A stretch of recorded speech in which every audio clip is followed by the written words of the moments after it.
In the bustling port city of Galveston, during the mid-20th century, every crate loaded, every ship berthed, and every longshoreman hired seemingly depended on the quiet nod of Joseph Big Joe Moretti.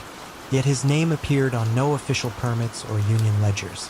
How did a man with no formal title wield such absolute, unspoken authority over the very arteries of the city's commerce? And what untold cost did that control extract from the lives intertwined with the docks? Big Joe Moretti moved through the grimy, vital landscape of the Galveston docks with the gravitas of a natural force. He wasn't loud, nor did he display overt aggression. Instead, his power emanated from an almost invisible web of connections, a vast network of favors owed, quiet threats implied, and an undeniable knack for making things work.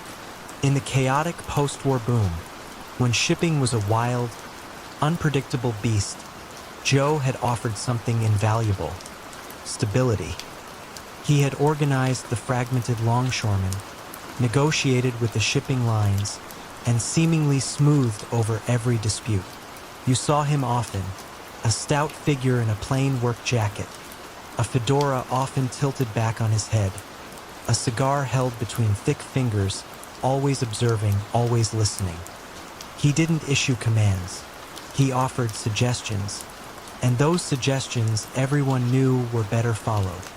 His ascent was a slow, deliberate tightening of a noose made of necessity. Initially, he provided a crucial service, mediating disputes, ensuring fair wages, or at least consistent ones, and preventing labor unrest. Gradually, however, his mediation became indispensable. No worker got a shift without Joe's approval. No company secured prime berth space without going through the proper channels, which inevitably led to a meeting with Joe. This wasn't protection money in the crude sense. It was expediting fees, consulting charges, or union contributions for the betterment of the community. Businesses that resisted found their shipments delayed, their cargo lost, or their workforce inexplicably absent. It was a soft coercion, a gentle squeeze that left no bruises, only economic suffocation. Loyalty was not so much demanded as cultivated through dependence. Joe ensured there was work, and in return, he expected a slice of every pie baked on the waterfront. Imagine a shipping magnate new to Galveston trying to bypass the established norms. He'd secure a contract, hire a crew, and prepare for his first major cargo. Then, the trucks wouldn't arrive, or the forklifts would mysteriously break down, or the longshoremen would suddenly find themselves unavailable due to an emergency meeting called by the union. A week of mounting losses and a quiet, unannounced visit from one of Joe's associates, a man who spoke in gentle tones about the local way of doing things, would follow. Soon after, the magnate would be paying his fees, and miraculously, the logistical snarls would untangle themselves. This system was so pervasive, so ingrained, that it became part of the cost of doing business, rarely questioned, certainly not challenged. But even the quietest empires harbored dissent. Among the old guard of longshoremen was a man named Tommy O'Connell, whose weathered face had seen decades of change on the docks. Tommy had initially supported Joe, seeing him as a champion for the working man. Yet, as the years passed, Tommy watched as the contributions grew larger. The union's power became more absolute, and the prosperity of the working man seemed to stagnate while Joe's quiet wealth grew. The final straw for Tommy was when a young, eager longshoreman, fresh out of the service, was denied work for refusing to pay a startup fee to a union official, a fee that Tommy knew went straight into the pockets of Joe's inner circle. It wasn't about the money for Tommy. It was about the corruption of the very thing they had fought to build. Meanwhile, an unseasonably warm autumn brought federal investigator David Miller to Galveston. Miller wasn't a dockside brawler. He was a meticulous numbers man with a background in tax evasion and organized crime. His focus wasn't on violence, but on the flow of money, the subtle abnormalities in the city's economic heartbeat. He had been quietly tracking the unusual prosperity of several seemingly unrelated businesses that all seemed to funnel profits into a single, obscure holding company. His initial interest was sparked by a series of failed businesses in the port area, all of which had refused to pay what appeared on paper to be voluntary consulting fees. He saw a pattern, a quiet hand manipulating the market, and that hand pointed persistently towards the docks. Miller didn't storm the docks with flashing badges.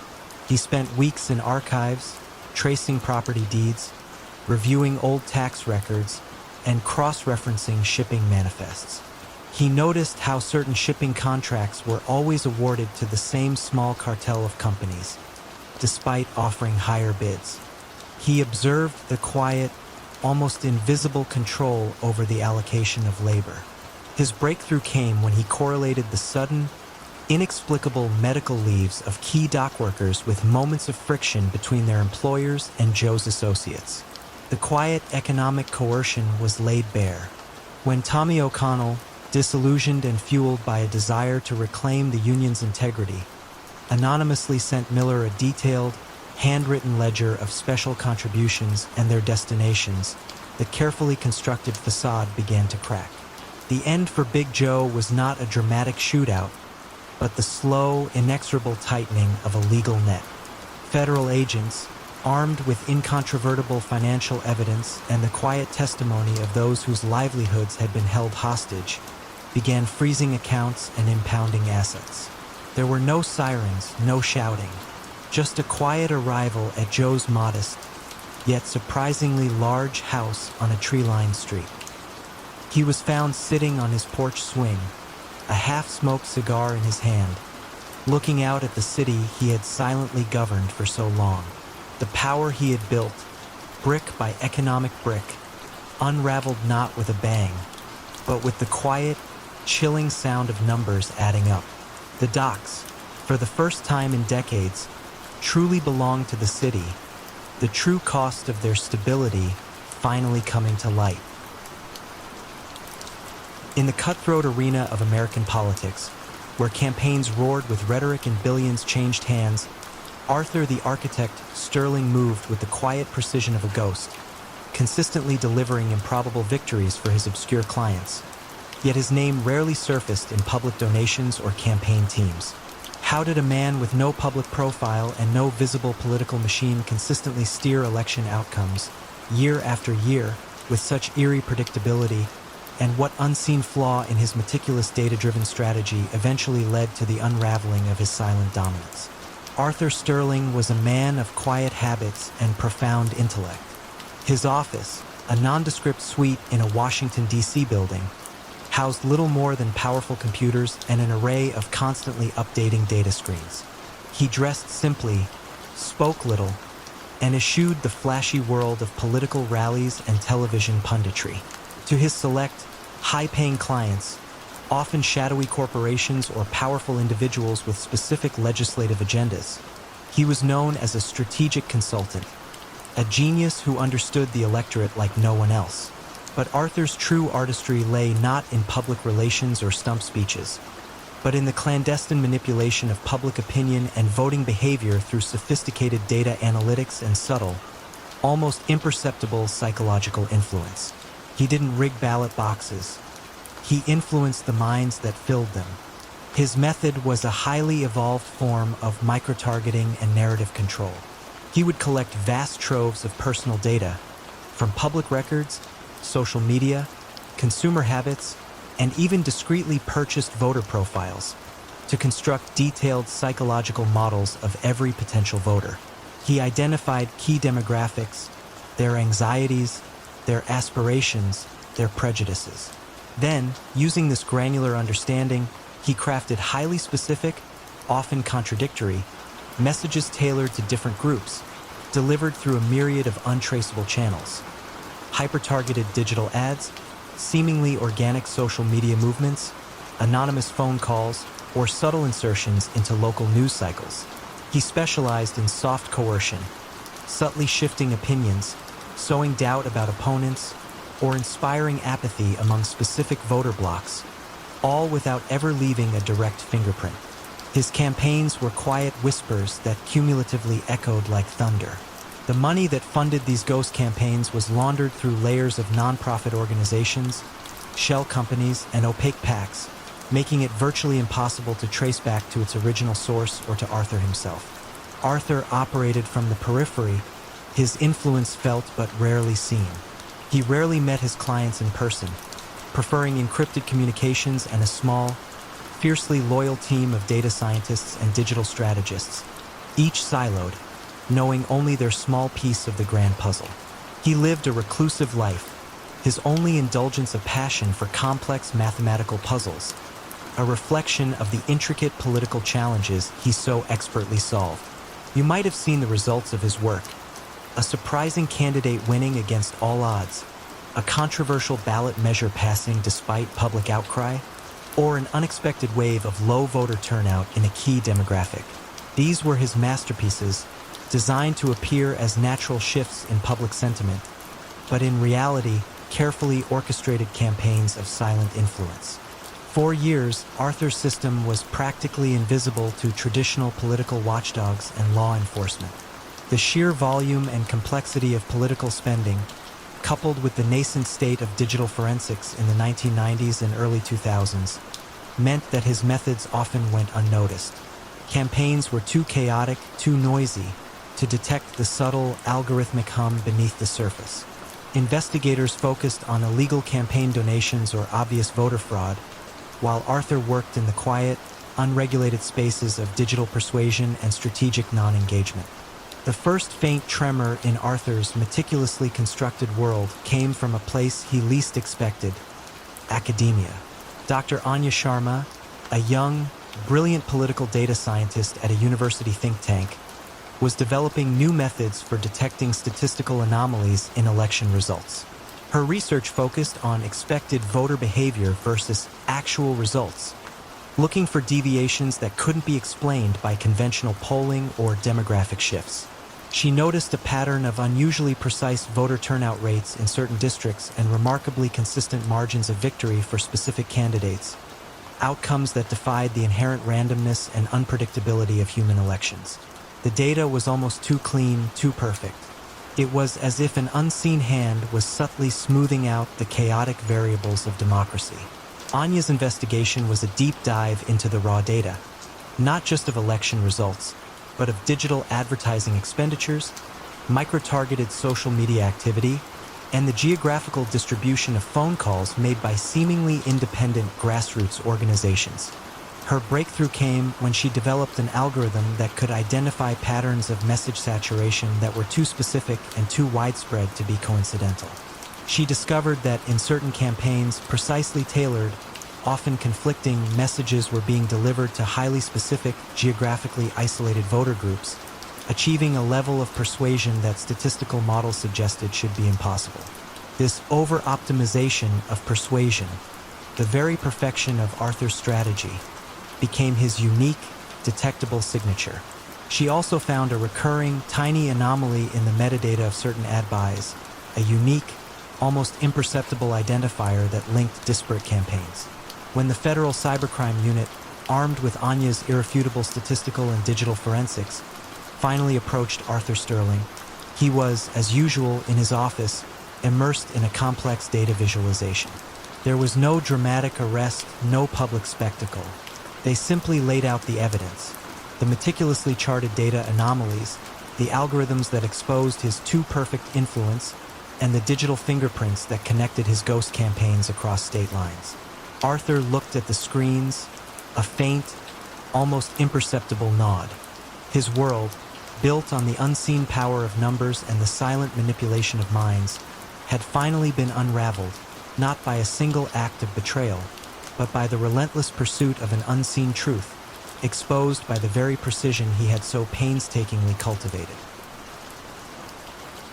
The scent of aged canvas and polished wood filled Arthur Pendleton's Mayfair Gallery, a sanctuary of high art and higher finance.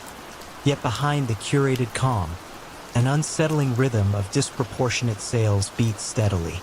How could a relatively obscure 19th century landscape fetch such an astronomical sum consistently without raising immediate alarms, especially when the buyer often remained a ghost on paper? Arthur Pendleton was a man sculpted by expectation and refined taste. His suits were Seville Row, his ties silk, and his pronouncements on art history authoritative yet humble.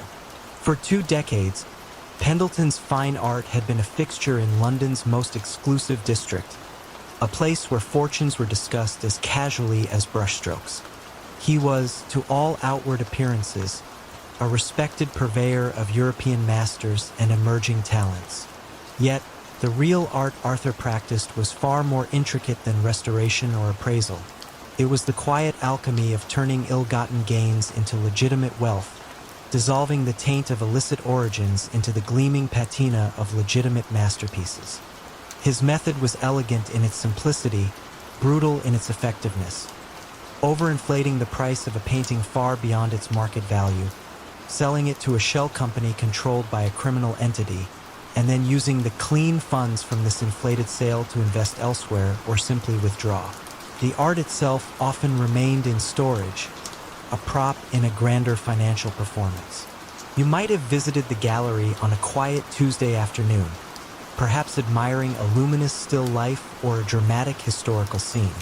You would have been greeted by Arthur himself, his voice a low, cultivated murmur, his movements precise. He would speak of provenance and historical significance, entirely masking the true provenance of the funds passing through his carefully constructed financial labyrinth. His clientele ranged from discreet European families with old money to newly minted magnates from the East, each transaction veiled in discretion and a shared appreciation for the finer things. Beneath this veneer, however, lay a network of offshore accounts, dummy corporations, and a quiet understanding with individuals whose fortunes, frankly, did not bear close scrutiny. Arthur managed it all with the practiced ease of a conductor leading a silent orchestra, his subtle nods and knowing glances replacing overt commands. He was a master of soft coercion, ensuring loyalty not through threats of violence, but through the promise of continued, untraceable prosperity. In a quiet, nondescript office building a few miles away, Eleanor Vance, a senior financial crimes investigator, worked in a world of spreadsheets and cross-referenced ledgers. She didn't chase criminals down cobbled alleyways. Her domain was the cold, hard logic of numbers. Eleanor had first noticed a peculiar anomaly. Certain obscure artists, whose works rarely commanded significant attention in the broader market, seemed to be consistently fetching unprecedented sums when handled by Pendletons. It wasn't one massive transaction that flagged, but a persistent, almost rhythmic pulse of smaller, inflated sales. She began to chart the flow, tracing the payments not to the buyers themselves, but to the intricate web of holding companies and offshore trusts. It was like following a single, faint thread through a vast, tangled tapestry, a thread that led, with unsettling regularity, back to a select few seemingly legitimate financial institutions. Arthur, meanwhile, felt the subtle tremors before the earthquake. A quiet conversation with a solicitor suggested an increased scrutiny of certain offshore jurisdictions. A long-standing client became unusually demanding, pressing for a transaction so large it would risk shattering the delicate illusion. Arthur, ever the pragmatist, understood that a machine of such complexity, once set in motion, was difficult to stop or even slow. He dismissed the growing unease with a firm, albeit silent, resolve. His focus remained on maintaining the illusion of impeccable legitimacy, even as the whispers of tighter regulations grew louder. He had built his empire on quiet trust and impeccable discretion. A breach in either could be catastrophic. Eleanor's investigation progressed not with a bang, but with the quiet click of a puzzle piece falling into place. She discovered a pattern of circular transactions. A painting sold for millions only for a seemingly unrelated entity, often connected to the original buyer through a series of shell companies, to purchase another high-value piece from Pendleton's shortly thereafter. The money wasn't leaving the ecosystem. It was merely cycling, cleansing itself with each pass through the art market. When she presented her findings, stripped bare of legal jargon, to her superiors, the sheer elegance of the scheme was undeniable. It wasn't about catching Arthur in an overt criminal act, but about proving the financial architecture he had meticulously constructed was, in its entirety, designed for illicit purposes. The end of Arthur Pendleton's reign was as understated as his crimes.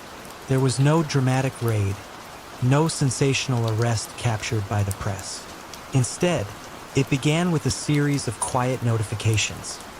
Accounts frozen, assets seized, business partners subtly withdrawing. One Tuesday morning, Eleanor Vance herself, accompanied by a senior police detective, arrived at the gallery. They did not shout or accuse. They simply presented Arthur with a meticulously detailed ledger of transactions, a mirror of his own secret accounts, laid bare. You could almost hear the silence in the vast, echoing gallery as Arthur, confronted with the irrefutable evidence of his own meticulous work, finally understood. His world, built on quiet whispers and the illusion of beauty, had unraveled, not through violence, but by the patient, unyielding logic of numbers. The gallery, once a beacon of Mayfair's refined taste, eventually closed its doors, the masterpieces within becoming mere exhibits of a different kind of human enterprise. In the bustling immigrant enclaves of 1930s New York, where fortunes were fragile and official institutions often seemed distant, a benevolent old pawnbroker, Saul the Scales Rosenberg, was revered for his compassion and generosity. Yet his quiet loans held a far greater, unseen weight than any official document. How did a man whose life revolved around small, personal transactions accumulate such vast, unspoken influence over an entire community? And what act of genuine, desperate kindness eventually brought his carefully balanced world crashing down? Saul the Scales Rosenberg was a fixture in his Lower East Side neighborhood. His pawn shop, Rosenberg & Sons, was a place of last resort and quiet hope for the struggling immigrant families who comprised his clientele. Saul was a man of gentle demeanor, with kind eyes behind wire-rimmed spectacles and a comforting presence. He spoke Yiddish, Italian, and broken English, listening patiently to tales of hardship, offering small loans against meager collateral. A grandmother's brooch, a father's watch, a treasured violin.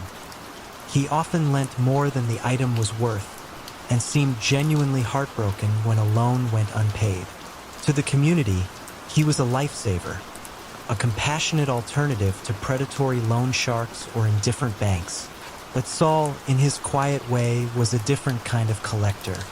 His true genius lay in collecting not just interest, but favors, building a silent, intricate network of obligation that permeated every aspect of community life. His method was an insidious form of economic entanglement, cloaked in benevolence. A family needing emergency funds for an illness or a sudden rent increase would approach Saul. He would provide the loan, often without much paperwork, and with what appeared to be incredibly lenient terms. "Pay me back when you can," he would say, his voice soft. But the unspoken caveat was that the debt was never truly forgotten, and its value accrued not just in money, but in influence. A struggling tailor, whose loan saved his shop, might later be asked to mend a suit for free, or to persuade a difficult customer. A butcher, beholden for funds to keep his family fed, might be asked to discreetly supply meat to a specific, unspoken address. These were small, seemingly innocuous requests, but each one tightened the invisible bonds of obligation, weaving the debtors into Saul's silent web. Saul never overtly threatened. He didn't need to. The shame of unpaid debt, the fear of losing face in a tight-knit community, and the knowledge that Saul had been there in their hour of need was far more potent than any physical coercion. His influence was felt in every corner. In the subtle favoritism shown to certain businesses, in the quiet resolution of disputes that never reached the police, and in the unspoken deference shown to Saul at community gatherings. He operated entirely outside official systems, his word the only contract necessary, his silent ledger a living testament to the interwoven fates of his debtors. He lived a life of simple comfort, but his true wealth was the profound, unseen power he wielded over the lives of hundreds. For decades, Saul's system was virtually unassailable. The community protected him not out of fear, but out of a genuine belief in his beneficence. Who would report a man who had helped them in their darkest hour? The police, grappling with more visible crimes, largely ignored the internal workings of the immigrant neighborhoods, viewing them as self-regulating. Saul's operations left no paper trail, no loud conflicts, only the quiet hum of a community bound by complex, invisible obligations. The first subtle crack in Saul's carefully balanced world came from a place of unexpected compassion. A young, determined social worker, Sarah Jenkins, had recently been assigned to the Lower East Side. Sarah was fluent in Yiddish and quickly earned the trust of the elderly women in the neighborhood. She began to notice a recurring, unsettling theme in their stories, a pervasive sense of quiet obligation to Mr. Rosenberg, even years after their original loans had seemingly been repaid. Many spoke of endless, small favors they continued to perform, not out of current necessity, but out of a deep-seated feeling of being in his debt. Sarah, with her experience in identifying predatory lending practices, recognized the insidious nature of this silent coercion. It wasn't about money anymore. It was about human lives held in perpetual thrall. Sarah's investigation was a painstaking process of listening, documenting, and connecting the seemingly disparate threads of these quiet tales. She didn't look for financial ledgers. She looked for patterns of human behavior, for the emotional weight of unwritten contracts. Her breakthrough came when she encountered a young woman, Maria, whose family was desperately trying to immigrate to the U.S. from Europe. Maria's brother, indebted to Saul for years after a loan to save his small grocery, was being asked to perform a series of increasingly risky and morally compromising favors to repay the family's escalating, unspoken debt, favors that involved subtly influencing local union elections. Maria, driven by the desperate hope of uniting her family, and emboldened by Sarah's empathetic understanding, finally revealed the true nature of Saul's loans and the endless, silent obligations they carried. She provided concrete examples of these favors and their direct impact on community functions, painting a clear picture of an unseen control. When the federal agents, guided by Sarah's meticulous and deeply human narrative, arrived at Rosenberg and Sons, Saul was behind the counter, weighing a tarnished silver locket. There was no confrontation, no struggle. They didn't present financial indictments. They presented him with a collection of the stories Sarah had gathered, the quiet testimonies of a community held captive by gratitude and silent fear. They showed him how his benevolent loans had, over decades, amassed a profound systemic control that transcended simple usury. Saul looked at the documents, his kind eyes clouded with a complex mix of sorrow and resignation. His world, built on the delicate balance of kindness and quiet leverage, had finally been exposed, not by the harsh hand of the law, but by the profound and desperate act of revealing the truth by those he had ostensibly helped. The scales, finally, had tipped, revealing the true weight of his silent empire. In a city known for its whispered secrets, the opulent salon of Madame Celeste Dubois was a haven for the elite. Yet behind its velvet curtains, fortunes were quietly destroyed and political careers ended with a single, carefully placed word. What made her establishment so uniquely potent, and who ultimately dared to challenge the quiet dominion she held over the city's powerful? Madame Celeste Dubois presided over Le Papillon, a salon in the heart of Paris, not far from the Place Vendôme. It was, to the uninitiated, a place of exquisite discretion, a haven where the city's most influential men, ministers, industrialists, artists, and foreign diplomats could unwind, entertain, and indulge. The air was always thick with the scent of expensive perfume, fine cigars, and hushed confidences. Celeste herself was a woman of formidable elegance and acute intellect, her silver hair always impeccably coiffed, her dark eyes missing nothing. She moved through the lavish rooms with a serene grace, offering champagne and comfort, yet always listening, always observing. Her establishment, at first glance, was merely the city's most exclusive brothel, but its true value lay not in the fleeting pleasures it offered, but in the enduring secrets it collected. Celeste had built her empire on human frailty and the universal desire for discretion. Her ladies, carefully selected not just for their beauty but for their sharp minds and keen ears, were trained in the art of conversation, gentle probing, and subtle recall. They knew which vintage of cognac loosened tongues, which compliments invited self-aggrandizing confessions, and how to guide a conversation toward indiscretions without ever seeming to pry.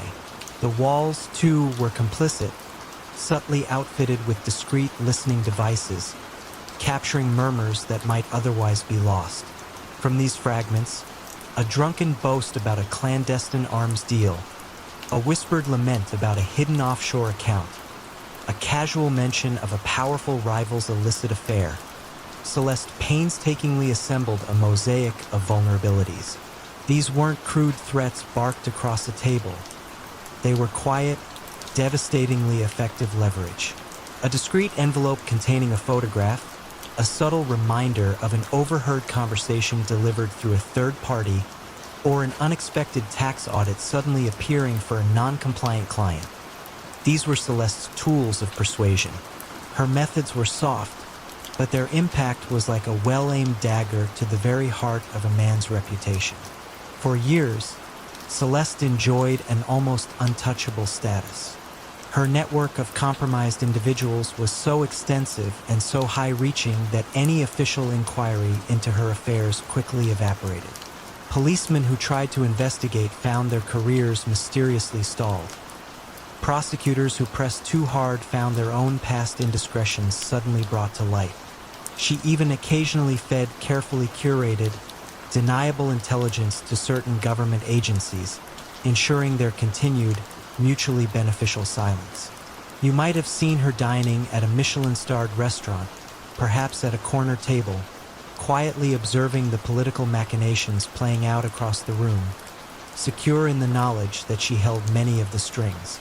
The city knew of Le Papillon, of course, and whispered about its exclusivity, but few suspected the true nature of the power that emanated from within its velvet-lined walls. The first faint tremor came not from an external threat, but from within her own meticulously organized world. Elodie, a young woman Celeste had taken under her wing, was exceptionally bright and equally ambitious. Elodie had learned quickly, absorbing Celeste's lessons on human nature and the mechanics of influence. But unlike Celeste, Elodie harbored a quiet resentment for the control Celeste exercised, not just over the clients, but over the lives of the women who worked for her.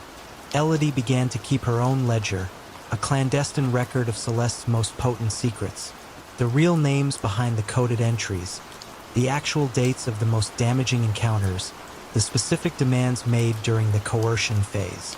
It was a dangerous game, born of a slow-burning desire for independence.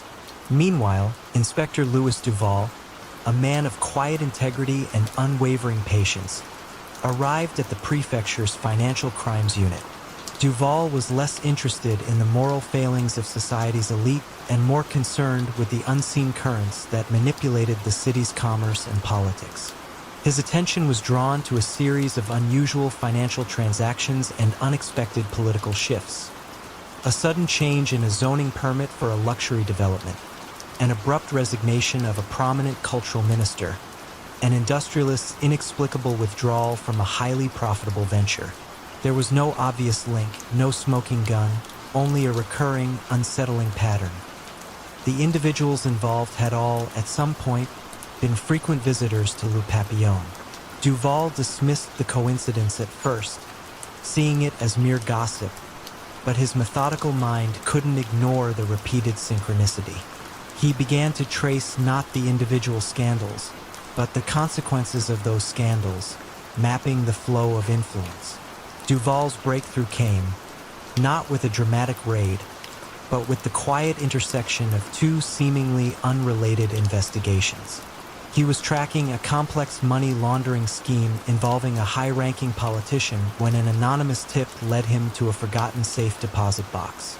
Inside, he found a meticulously coded ledger, detailing the exact nature of blackmail payments and favors owed, compiled by none other than Elodie. This ledger, cross-referenced with Duval's own financial analyses and a deeper understanding of the pattern of political capitulations, laid bare the entire intricate mechanism of Celeste's influence. It revealed not just the indiscretions, but the precise, calculated exploitation of them. The end for Celeste Dubois was as understated as her reign. There was no public scandal, no sensational headlines detailing her fall. Instead, it was a quiet Tuesday morning when Inspector Duval, accompanied by a few plainclothes officers, arrived at Le Papillon. The salon was impeccably silent, the air still perfumed. Celeste greeted them with her usual serene composure, perhaps sensing the shift in the city's subtle currents. Duval simply presented her with a copy of Elodie's ledger and a series of meticulously compiled financial documents. He didn't accuse, he merely presented the evidence. The full weight of her meticulously constructed empire, built on whispers and vulnerability, collapsed under the quiet, undeniable weight of documented truth. The elegant salon, once a vibrant nexus of power and pleasure, faded into a hushed memory, its secrets finally becoming part of the city's unspoken history. The persistent, acrid smell emanating from the city's primary landfill was, at first, dismissed as a typical urban inconvenience, a part of life in a growing metropolis. Yet, for some residents bordering the sprawling site, the odor grew sharper, more chemical, and far more unsettling than mere decomposing refuse. How could the man who meticulously managed the very garbage of the city, presenting himself as a pillar of civic cleanliness, be caught by the silent, noxious fumes of his own enterprise, and what insidious current of corruption did that foul aroma conceal? Pat Doyle was a study in contrast. To the public, he was the affable, unassuming proprietor of Doyle Waste Management, a company that had grown from a single truck in the 1970s to the unchallenged behemoth of refuse collection and disposal across the region. He was a familiar face at Rotary Club meetings, known for his generous donations to local charities and his unwavering commitment to civic beautification. Yet, beneath this meticulously curated facade of community service, Pat Doyle was building an empire on the one thing no one wanted: trash. His ascent was built on efficiency and relentless acquisition. Pat meticulously bought out smaller, struggling independent haulers, not with aggression, but with generous offers and the promise of a quiet retirement. Those who resisted, however, often found their routes inexplicably disrupted, their trucks experiencing sudden, expensive breakdowns, or their operational permits subjected to unending scrutiny. This wasn't intimidation by force. It was a slow, deliberate strangulation of their business, a quiet economic pressure that always, inevitably, led them to sell to Doyle Waste Management. Soon, he held a virtual monopoly, controlling every aspect of the city's waste stream, from residential pickups to industrial disposal. Pat's criminal strategy was as mundane as it was brilliant. Waste management, with its constant flow of cash transactions and its vast, often unregulated, physical sites, proved to be an ideal canvas for illicit activity. His primary income streams were twofold: racketeering through coercive service agreements and sophisticated money laundering. Businesses, large and small, found themselves compelled to use Doyle's services, often at inflated rates, lest they face the logistical nightmare of uncollected refuse piling up, damaging their reputation and operations. Money laundering was executed with quiet finesse. Doyle Waste Management processed billions. Legitimate businesses would be charged for special handling fees or expedited disposal, services that often existed only on paper. Non-existent loads of refuse would be invoiced and paid for. Large sums of cash, often from illicit sources, local gambling rings, illicit liquor operations, even discrete transactions from shadowy international figures seeking to clean their funds, would be funneled through the company's accounts as cash payments for bulk disposal services. The sheer volume and complexity of the transactions, mixed with the legitimate, rendered the dirty money virtually untraceable. Who would question $1 million payment for waste disposal when 1,000 smaller, legitimate transactions occurred daily? The slow burn towards his unraveling began not in the sterile offices of law enforcement, but in the meticulously organized files of an unassuming environmental regulator named Dr. Lena Petrov. Dr. Petrov, with the Regional Environmental Protection Agency, possessed a quiet tenacity and an almost obsessive attention to data. She wasn't looking for crime. She was looking for ecological integrity. Her concern wasn't the smell itself, but a series of peculiar spikes in specific chemical compounds detected in groundwater samples near the Doyle landfill. Compounds that didn't align with typical municipal waste decomposition. Her investigation began with quiet diligence. She requested old permits, analyzed historical dumping logs, and compared them against her current findings. The official reports from Doyle Waste Management were always perfectly filed, immaculately presented. Too perfect, perhaps. Dr. Petrov noted that while the reported volume of hazardous waste disposal was low, the chemical signatures in the ground suggested something far more substantial and unregulated was being buried. The turning point came with a low-level landfill supervisor, an aging man named Frank, whose deep loyalty to Pat Doyle had begun to curdle into resentment. Frank had been with Doyle since the early days, overseeing the dangerous, often illicit, special disposals that occurred under the cover of night. He had seen the illegal dumping of corrosive chemicals, industrial sludge, and medical waste, all masked within layers of innocuous municipal trash. His conscience, slowly eroded over decades, was finally broken when his own granddaughter, living in a community downwind from the landfill, developed a rare respiratory illness. Frank, haunted by the image of his granddaughter struggling to breathe, didn't provide grand confessions of financial crime. Instead, he meticulously detailed the locations and times of the illegal dumps, the types of waste, and the specific vehicles used.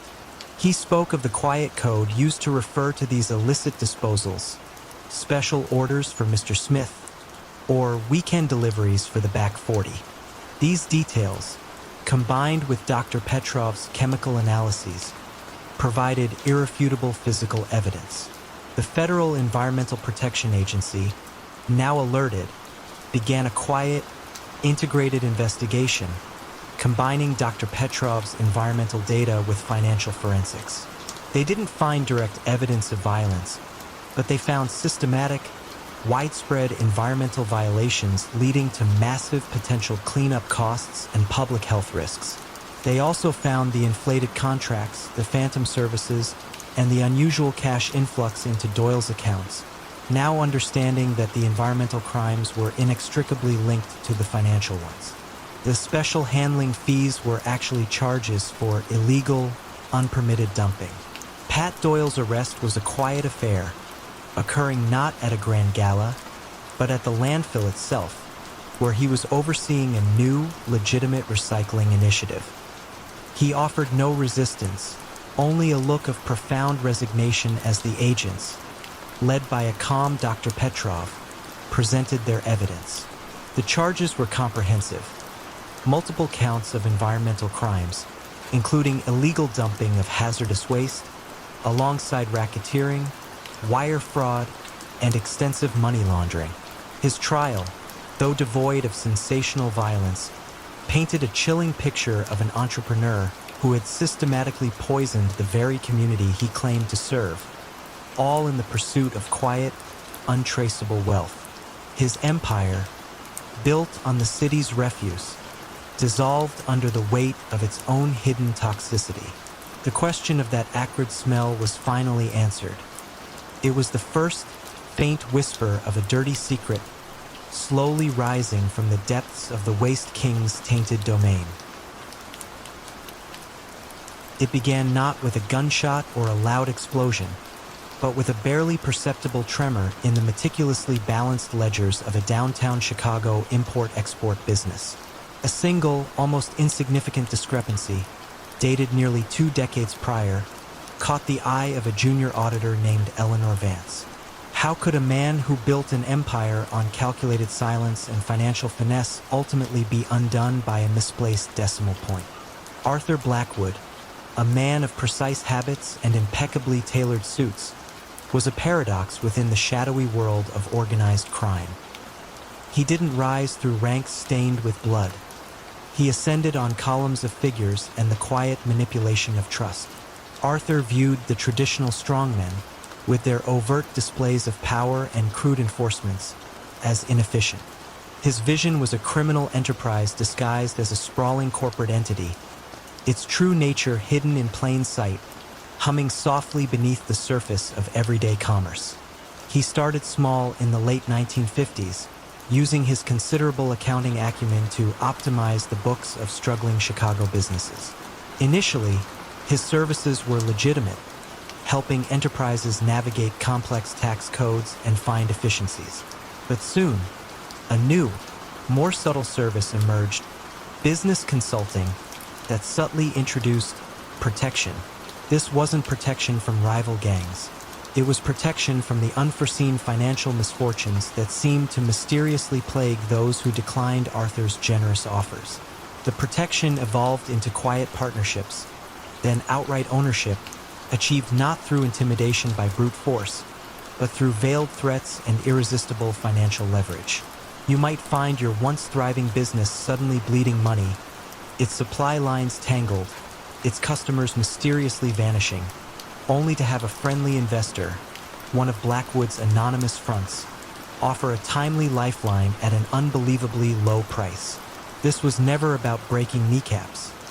It was about breaking spirits with balance sheets, a slow, suffocating squeeze on a company's very viability. His network extended into seemingly legitimate industries: laundromats, textile mills, even a highly successful chain of bakeries that filled the morning air with the comforting scent of fresh bread. Each served as a conduit, a discreet pipeline for illicit funds, washing dirty money through the mundane, unremarkable transactions of everyday life. Millions moved, laundered through the sale of 1,000 loaves of bread or the processing of countless pounds of fabric, leaving no discernible trace. The old families of Chicago's underworld initially dismissed Blackwood as the paper pusher, an irrelevant nuisance. They saw his meticulousness as weakness, his quiet demeanor as a lack of resolve. But as their own cash flows mysteriously tightened, and their traditional strong-arm tactics became less effective against Blackwood's pervasive financial stranglehold, they started to pay attention. He didn't challenge them with open conflict. He simply made their operations unprofitable, slowly siphoning off their influence. He created an economic moat around his enterprises, making it far more costly to fight him than to grudgingly, quietly join his expanding financial web. Eleanor Vance, the auditor, was relentless. The initial discrepancy, though small, nagged at her. It led from the small import company, through a bewildering series of shell corporations, to a large holding company with diverse interests across the city, a vast, interconnected financial web. This was the first concrete hint that something far larger and more intricate lay beneath the surface. Unbeknownst to her, the FBI's organized crime division was also quietly building a case, but not on traditional RICO charges based on violence. Their focus was on tax fraud and intricate money laundering schemes, seeking the financial brain, not the muscle. The turning point arrived with a man named Vincent Moretti, known within the organization as Vinny the Vouch.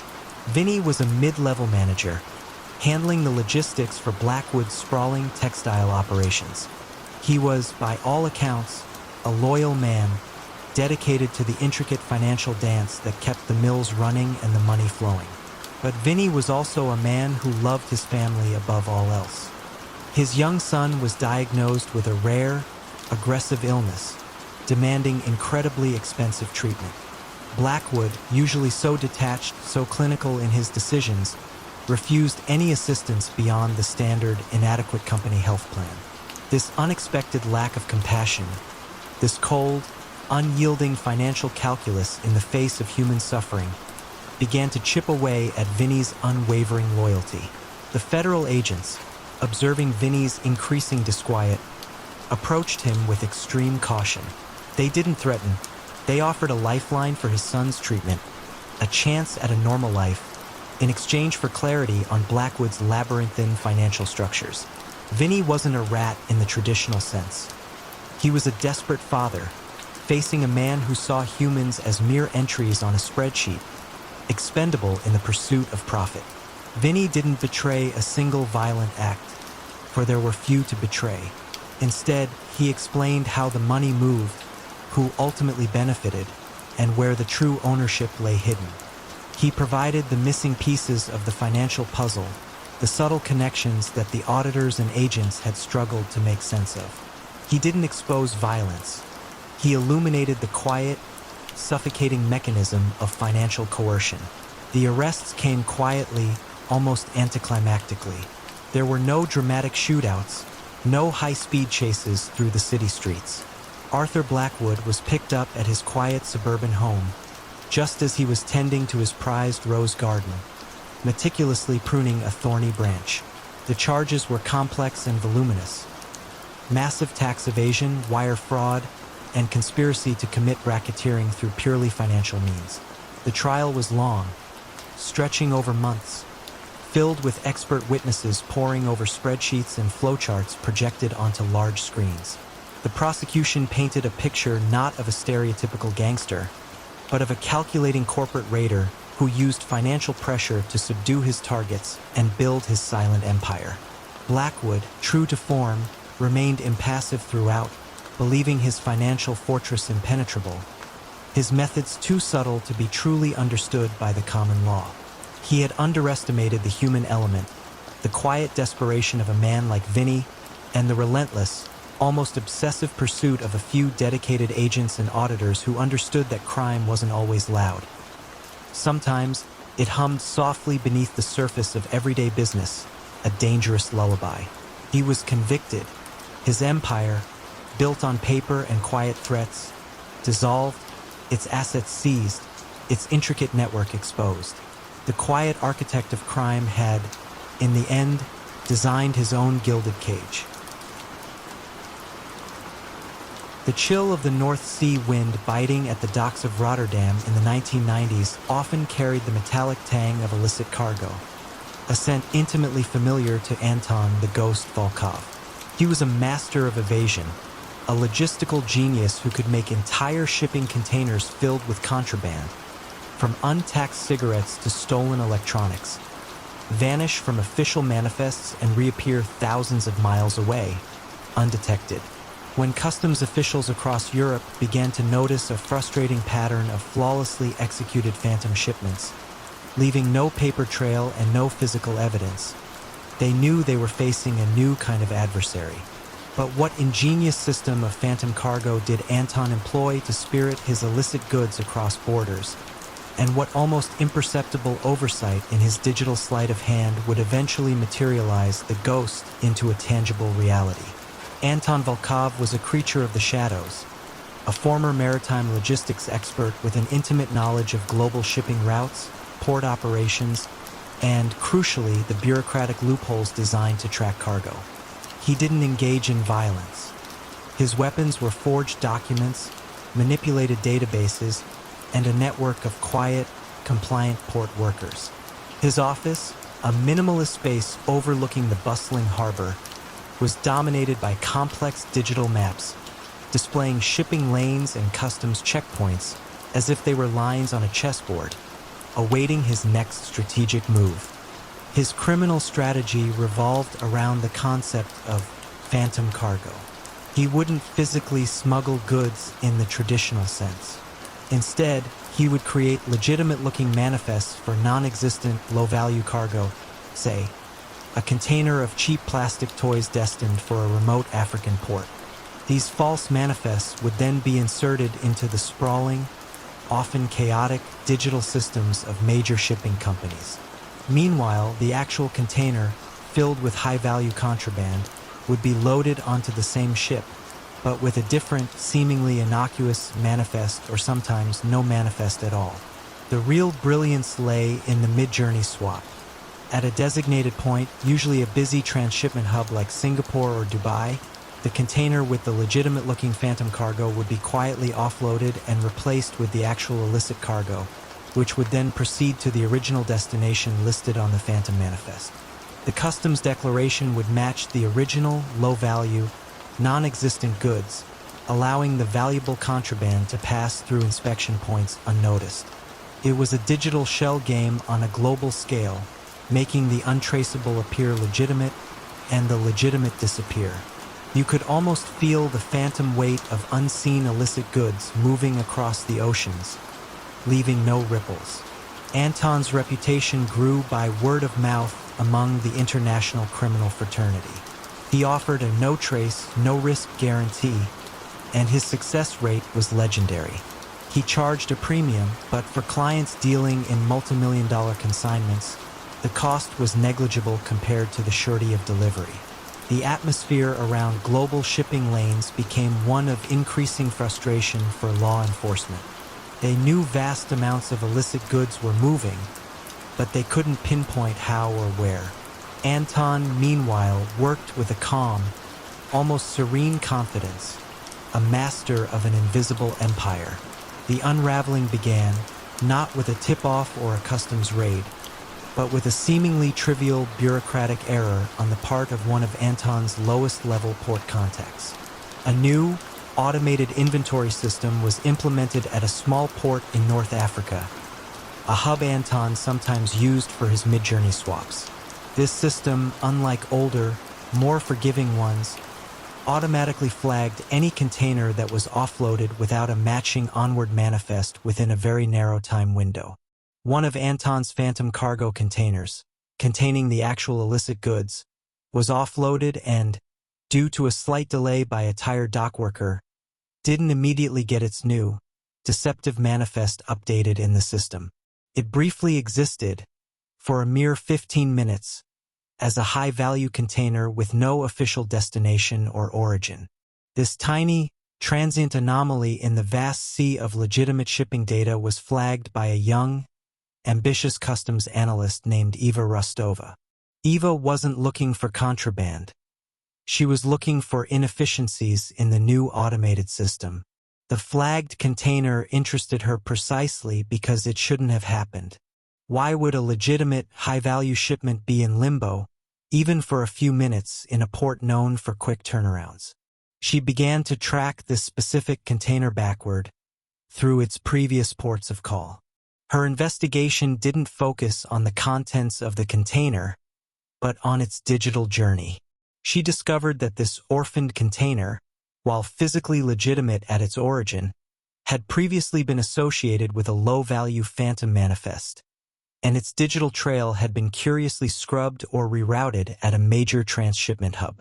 This pattern, once identified for one container, allowed her to develop an algorithm to search for similar digital ghosts across millions of shipping records.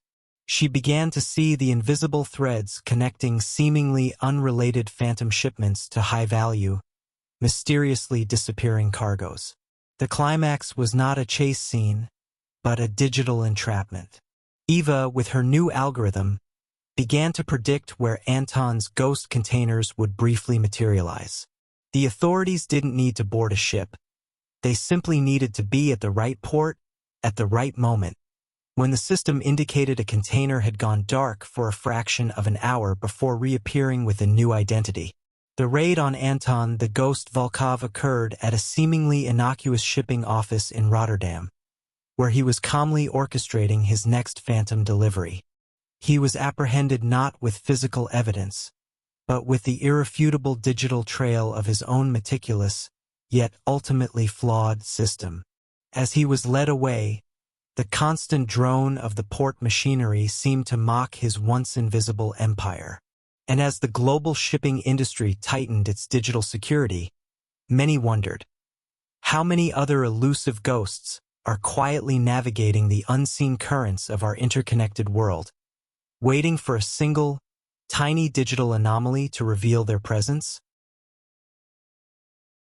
Corridors of downtown Chicago, amidst the clatter of typewriters and the murmur of ambitious dreams, one man built an empire not with concrete and steel, but with whispers and IOUs. Silas Thorne, a man known more for his meticulously tailored suits and quiet demeanor than any outward display of menace, became the silent architect of a city's underground economy. How could someone so understated, who rarely raised his voice, command such a vast and formidable criminal enterprise? 1.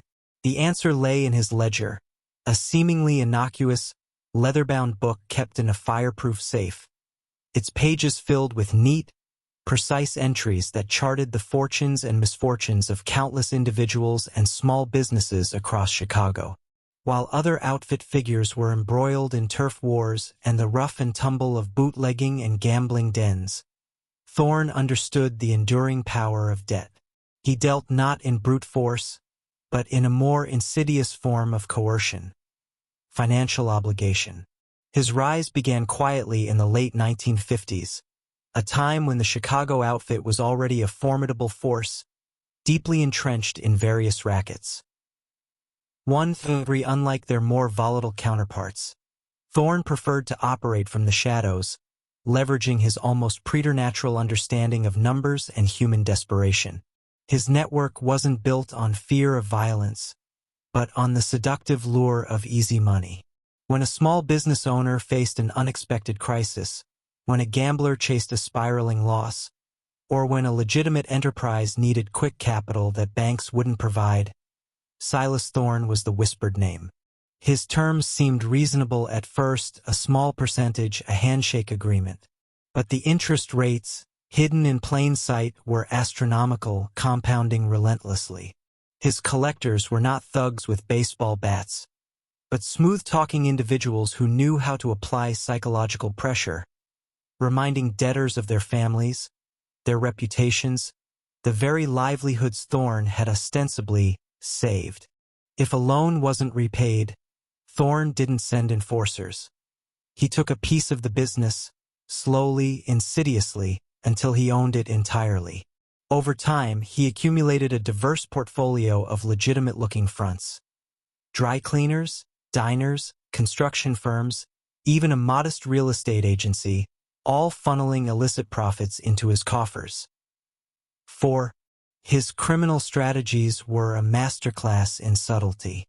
When disputes arose between rival factions or ambitious underlings, Thorne would often step in, not with a show of force, but as a mediator. He would offer a loan to one side to buy out the other, or acquire the struggling assets of the losing party, thus consolidating more power and wealth without ever having to spill a drop of blood. This approach earned him a grudging respect within the outfit, who saw him as a necessary, if unconventional, asset. You see, the true genius of Silas Thorne lay in making people want his money, even as they instinctively understood the crushing cost of default. He never needed to issue a direct threat.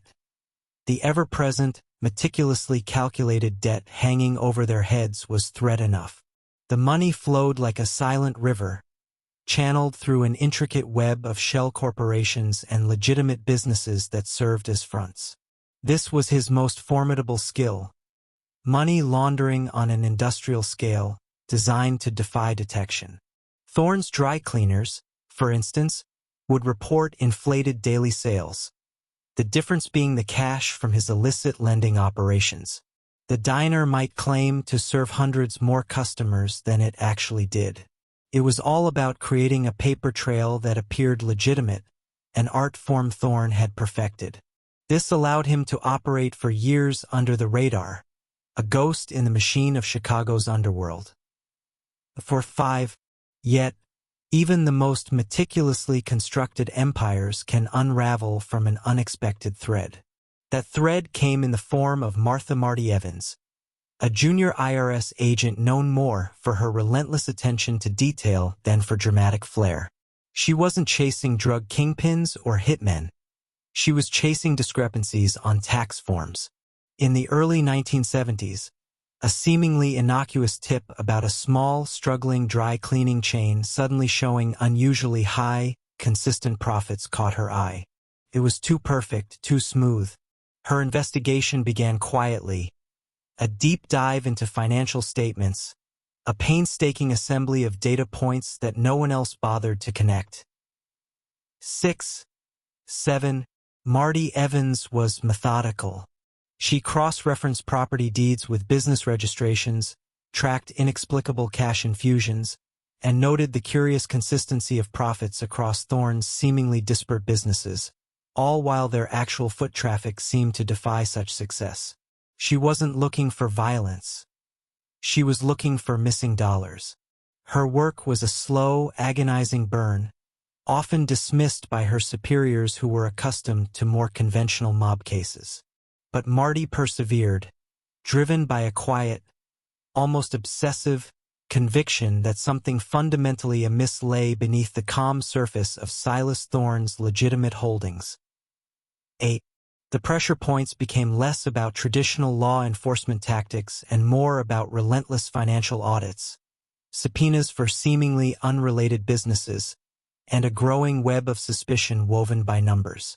Thorne, for all his cunning, was unprepared for an adversary who understood his language of ledgers and balance sheets. He could intimidate a debtor, but he couldn't intimidate a subpoena. The climax of his empire wasn't a bloody shootout or a dramatic car chase. It was a quiet raid on one of his nondescript downtown offices. Marty Evans, alongside a team of federal agents, descended upon what appeared to be a legitimate accounting firm. They weren't looking for guns. They were looking for the ledger. After hours of meticulous searching, they found it. A hidden compartment behind a false wall, precisely where Thorne, in his arrogance, believed no one would ever think to look. The leather-bound book, with its elegant script and meticulous entries, was the definitive proof. When Silas Thorne was finally apprehended, he didn't resist. He simply looked at Marty Evans, a flicker of something akin to admiration in his eyes. He was cornered not by a bullet, but by a spreadsheet, brought down by the very order and precision that had been his strength. His empire collapsed, not with a bang, but with a whimper of bankruptcies and seized assets. The subsequent investigations revealed the true scale of his operation, the countless individuals and businesses he had quietly ensnared in his web of debt. Silas Thorne, the ledger man of Lakeshore Drive, proved that you don't need a Tommy gun to control a city's underbelly, only an iron will, an astute mind for finance, and a very accurate ledger. His story remains a quiet, chilling reminder that sometimes the most dangerous power is the one you never see. The news hit the city's financial district like a silent, precisely aimed torpedo. Elias Thorne, the revered titan of Silverbrook development, had inexplicably withdrawn from the highly anticipated waterfront revitalization project. A deal considered ironclad, poised to redefine the city's skyline, simply vanished from his portfolio overnight. How could a man who built an empire on unwavering certainty and the quiet manipulation of influence abruptly abandon his most public triumph? And what shadowy truths lay hidden beneath the polished veneer of his success? Elias Thorne was an enigma. He rarely spoke above a murmur. His eyes, perpetually framed by thin-rimmed glasses, seemed to absorb every detail. In the bustling boardrooms and hushed private clubs of the 1980s, where development deals were brokered with handshakes and whispered assurances, Thorne was a master of silent persuasion.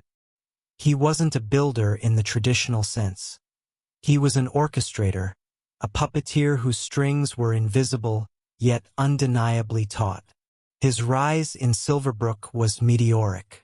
Starting with modest land acquisitions, he quickly amassed a portfolio of prime properties, often outmaneuvering more established firms with an uncanny precision.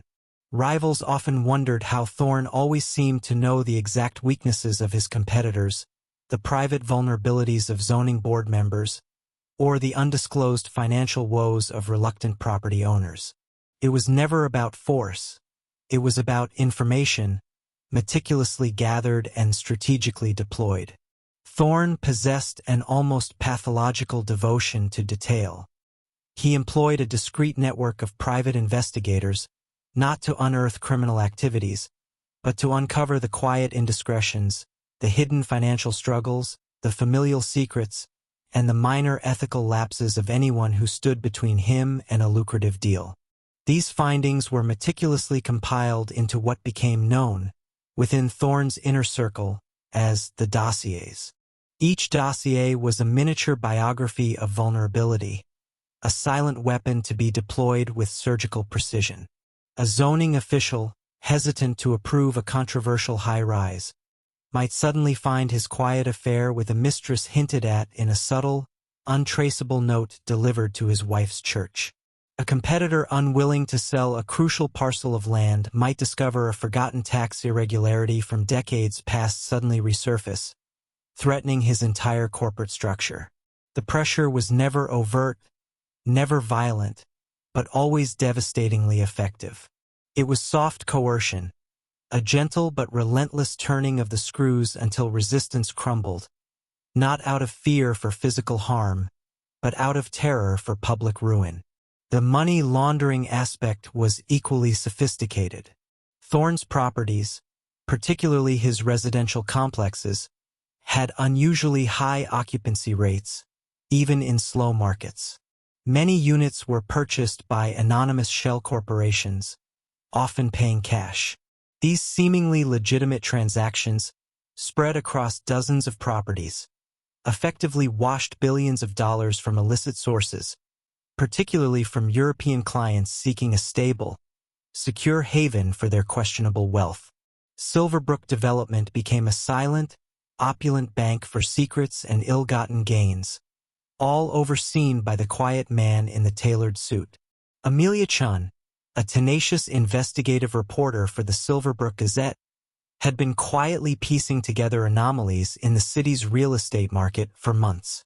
She wasn't looking for Thorne specifically, but rather for patterns of unusual transactions. She noticed that certain land deals, despite their apparent complexity, seemed to resolve themselves with an almost unnatural swiftness, always favoring Silverbrook Development. She also tracked an unusual number of private, cash-only sales of high-end apartments within Thorne's properties, all linked to obscure, newly formed limited liability companies. It was a faint whisper of something amiss in the grand symphony of the city's economic growth. The catalyst for Thorne's downfall wasn't a grand exposé, but a quiet act of defiance from an unexpected corner. A well-known city councilman, Robert Maxwell, had been under Thorne's subtle sway for years, silently approving controversial rezoning requests. Maxwell, a man of quiet dignity, was being blackmailed over a minor, long-buried indiscretion from his youth, something innocuous enough to be easily dismissed by anyone who truly knew him, but devastating to his public image. His wife, suffering from a debilitating illness, overheard a hushed, despairing phone call where Maxwell spoke of the files and his obligation to Thorne. Her reaction wasn't anger, but a profound sadness, a quiet weariness with the years of silent servitude. In a quiet, almost resigned moment, Maxwell decided he could no longer bear the weight of the secret. He didn't go to the police, fearing the public scandal. Instead, he anonymously mailed a cryptic package to Amelia Chin. It contained not the damning dossier itself, but a single, seemingly innocuous internal memo from Silverbrook Development, outlining a specific, previously unknown procedure for special client handling related to property acquisition. This memo, combined with a barely legible, handwritten note from Maxwell hinting at the system behind the system, was the thread Amelia needed. Amelia's investigation shifted. She didn't seek out the salacious details of the dossiers. She sought the mechanism of their use. She meticulously cross-referenced the memo's obscure references with public property records, zoning board minutes, and financial statements. She traced the flow of funds through the shell companies, linking them not to violence, but to the quiet, undeniable pressure applied to individuals whose public lives were impeccable but whose private vulnerabilities were exploited. The ultimate unraveling for Elias Thorne wasn't a police raid, but a series of quietly devastating articles by Amelia Chun in the Silverbrook Gazette. The financial elite of Silverbrook, who had silently benefited from or suffered under Thorne's system, began to distance themselves. The anonymous shell companies that had purchased his properties suddenly went dormant. Investors, fearing the scandal of association, began to pull out their funds. The waterfront project, once Thorne's crown jewel, became a symbol of his exposed methods. Elias Thorne was never formally charged with a violent crime. His downfall was far more insidious, a complete and utter loss of trust and reputation. His empire, built on secrets, crumbled not under the weight of an accusation, but under the quiet, relentless scrutiny of truth. He disappeared from public life, his name forever associated not with magnificent buildings, but with the quiet, chilling power of the information he once wielded. The question of his abrupt withdrawal from the waterfront project was answered. The foundations of his power had quietly, irrevocably given way. In the high-stakes world of 1980s Wall Street, where information was power and fortunes were made on whispers, a brilliant, seemingly unassuming corporate lawyer, Michael Thorne, consistently seemed to be one step ahead of every market trend, his advice eerily prescient, yet his sources always remained a mystery. How did a man whose life revolved around legal documents and quiet counsel manage to consistently anticipate market shifts with such uncanny accuracy? And what seemingly minor breach of his meticulous information security eventually led to his downfall? Michael Thorne was the quintessential Wall Street lawyer. His office, high above the bustling streets, was tastefully understated, filled with leather-bound books and a quiet hum of efficiency. He dressed in sober, expensive suits, spoke in measured tones, and his reputation for intellectual brilliance and unwavering discretion was legendary. Clients, from venerable investment banks to aggressive corporate raiders, sought his counsel not just for his legal acumen, but for his uncanny ability to foresee market movements, to predict the subtle shifts in corporate power dynamics that would send stocks soaring or plummeting. He was the quiet advisor behind some of the decade's biggest mergers and most lucrative hostile takeovers, a silent architect of financial destinies. But Michael's true genius lay not in legal analysis, but in the clandestine art of insider trading, built on a foundation of meticulously acquired, highly confidential information. His method was a symphony of soft coercion and cultivated trust. He didn't engage in crude bribery. Instead, he cultivated relationships with key individuals across the financial landscape. A stressed-out executive assistant privy to merger talks, a disillusioned printing press operator with early access to quarterly reports, a junior analyst at a rating agency struggling with mounting medical bills. Michael would offer discreet financial advice or unsolicited investment tips, subtly building a web of indebtedness. He'd help them navigate a personal crisis or subtly suggest a small, seemingly innocuous favor that, unbeknownst to them, would open a pipeline to critical information. The information wasn't delivered as a direct exchange for money. It was a consequence of a carefully nurtured relationship, a quiet understanding of mutual benefit, often with the sources themselves unaware of the true value of the data they were providing or its ultimate destination. Michael never placed a trade himself. He maintained an unblemished public record, his hands clean of direct financial transactions. Instead, he relayed his prescient insights to a handful of trusted intermediaries, high-net-worth individuals and small, independent investment firms who were always eager for an edge. These intermediaries would then execute the trades, often in small, diversified amounts across multiple accounts, ensuring that no single large transaction would trigger regulatory scrutiny. The profits, once laundered through layers of legitimate investments, would eventually find their way back to Michael, disguised as consulting fees, legal retainers, or lucrative long-term investment returns on seemingly brilliant early-stage ventures. He lived a life of comfortable, but not ostentatious, wealth, further reinforcing his image as a man whose success was simply a byproduct of his exceptional intellect. For years, Michael operated in the shadows, an enigma whose consistent success was admired, if not entirely understood, by his peers. The Securities and Exchange Commission, SEC, knew insider trading was rampant on Wall Street, but proving it was like trying to catch smoke. They pursued the obvious cases, the loudmouths, the greedy showmen. Michael, the whispering lawyer, remained invisible. His office was a fortress of discretion, his conversations carefully couched in legal ambiguities. You might have seen him at a high-power lunch, seemingly lost in thought, but in reality, meticulously piecing together fragments of overheard conversations, assessing body language, and synthesizing data points that would unlock the next market secret.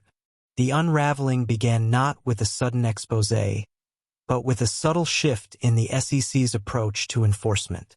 A new, young investigator named Elena Rodriguez, fresh out of law school and with a background in network analysis, was less interested in individual trades and more interested in patterns of influence. She started charting not just who traded, but who knew whom and who advised whom.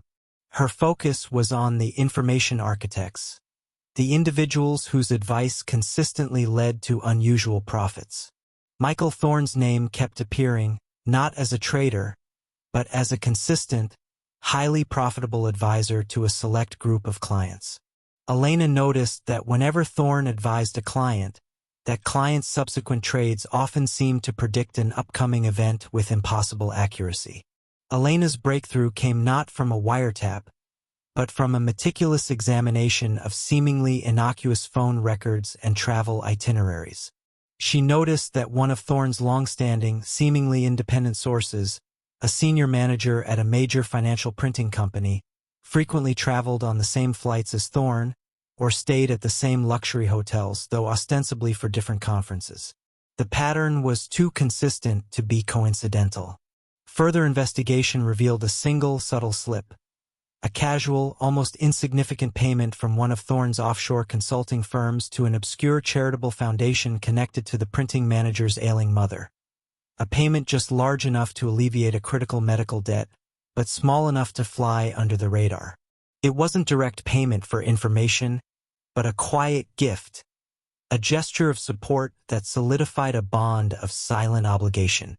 When the SEC finally moved, it was with the quiet precision that mirrored Thorne's own operations.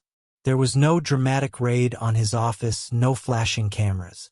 Instead, two senior SEC investigators, including Elena, appeared at his door one crisp morning.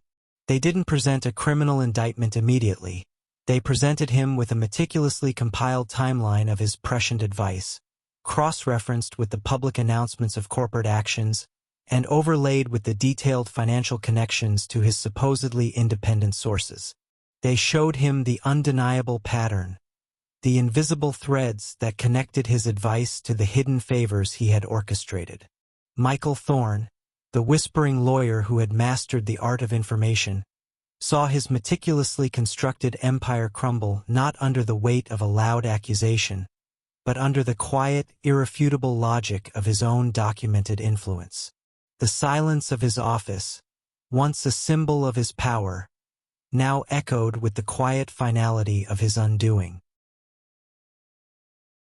In the vast, sprawling freight yards of Chicago during the 1950s, millions of dollars in goods vanished seemingly into thin air, year after year, yet no one ever saw the thief, or even knew where to begin looking for such a meticulous, ghost-like operation. How did one man manage to orchestrate such a massive, silent siphoning of valuable cargo from under the noses of countless watchful eyes? And what almost imperceptible flaw in his perfect system eventually brought it all crashing down? Harold Harry Finch was, to outward appearances, a diligent, unassuming freight supervisor for a major railway company in Chicago. His life was a monotonous rhythm of schedules, manifests, and the low rumble of locomotives. He had worked his way up from a humble yard hand, earning a reputation for his meticulous attention to detail and his seemingly unwavering dedication to efficiency.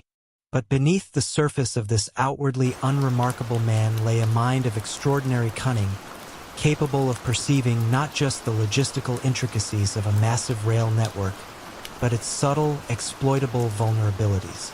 Harry understood that true illicit profit wasn't in grand, violent heists, but in the quiet, systematic erosion of the system from within.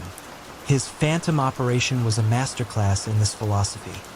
A steady, almost imperceptible siphoning of high-value goods. One crate here, 2 pallets there, never enough to trigger an immediate alarm, but cumulatively amounting to a fortune. His method was built on an intimate understanding of the freight yard's operational blind spots. He knew which sidings were least monitored, which shifts had the most lax security, and where the paper trail was most likely to become tangled in the sheer volume of daily transactions.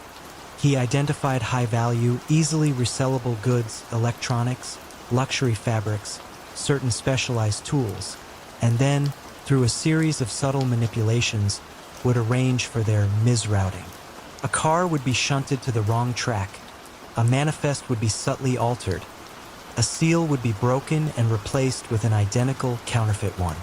The stolen goods would then be offloaded onto an unmarked truck during the dead of night, driven by men who never met Harry, only followed his precisely delivered, anonymous instructions. His network was composed of shadows, each component isolated, each transaction untraceable back to him directly. His genius lay in his ability to make the theft appear as an internal accounting error, a clerical mistake in a vast, complex system. For years, the railroad company's internal auditors scratched their heads. They knew goods were going missing, but the scale of the operation was impossible to pinpoint, and the culprits were elusive. Investigations focused on obvious suspects, disgruntled employees, known fence operations, but Harry, the quiet, reliable supervisor, was always above suspicion. He even actively participated in internal loss prevention meetings, offering suggestions for improved security, subtly diverting attention away from his own meticulously crafted schemes. You might have seen him during a late-night shift, walking briskly through the yard, clipboard in hand, his face illuminated by the stark, industrial lights, entirely indistinguishable from any other diligent employee. He lived a modest life, eschewing any flashy displays of wealth, further cementing his image as an honest, hard-working man. The quiet accumulation of wealth was his private victory, a silent testament to his unseen power. The first thread of unraveling came not from a human error, but from a persistent, almost imperceptible pattern in the data that transcended the human element. A young, ambitious data analyst named Evelyn Reed, newly hired to modernize the railroad's antiquated inventory system, began to notice a statistical anomaly. It wasn't just that goods were missing. It was that specific types of goods were consistently missing from specific types of freight cars, always arriving from specific origin points within specific time windows. The pattern was too precise to be random error, too consistent to be mere coincidence. It suggested not broad pilfering, but targeted selection. Evelyn, with her knack for abstract patterns, began to suspect a system, not just a series of isolated thefts. Her investigation was a quiet, almost academic pursuit. She built algorithms, cross-referenced thousands of manifests, and mapped the journeys of hundreds of thousands of freight cars. She noticed that the missing goods invariably passed through a specific sequence of holdover points, places where a car might be temporarily idled or rerouted. This was Harry's signature. Using the system's natural bottlenecks and moments of reduced oversight as his window of opportunity. Evelyn didn't have names. She had data points, probabilities, and an increasingly compelling statistical model that pointed to a central, intelligent orchestrator. Her model started generating risk scores for certain freight car movements, and invariably, the highest scores coincided with the actual missing cargo. The critical moment came when Evelyn's analysis pinpointed a series of identical, missing electronic components.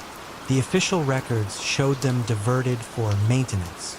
But Evelyn, with a hunch, looked at the next recorded movement of those same freight cars.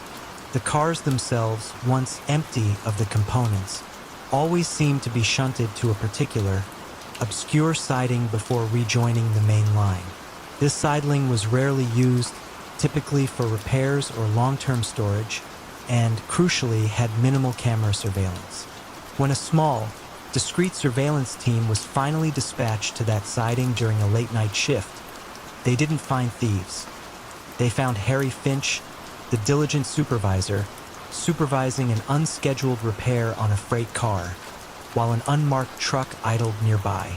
The end for Harry Finch was not a dramatic chase through the yards, but a quiet, almost polite confrontation in his office.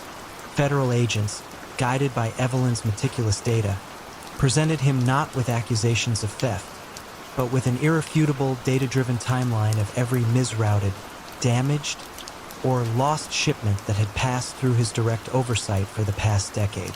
They showed him the statistical probabilities, the patterns he had so carefully crafted, laid bare by the cold logic of algorithms. Harry, confronted with his own silent masterpiece of deception, saw his carefully constructed phantom empire dissolve. The system he had so intimately understood and so expertly manipulated had ultimately betrayed him, not by failing, but by revealing its patterns to an observer who saw the world in numbers. The rhythm of the freight yard continued, but the phantom finally had a name. At a prestigious auction in Paris, a newly unearthed masterpiece, a landscape attributed to a lesser-known Dutch Golden Age painter, sold for an astonishing sum. Yet, mere weeks later, a faint, almost imperceptible trace of a pigment not invented until the 19th century was discovered in a minuscule section of its sky. How could a man who built an empire on the flawless illusion of authenticity be undone by such an infinitesimally small anachronism? And what quiet trail of deception did that single brushstroke reveal?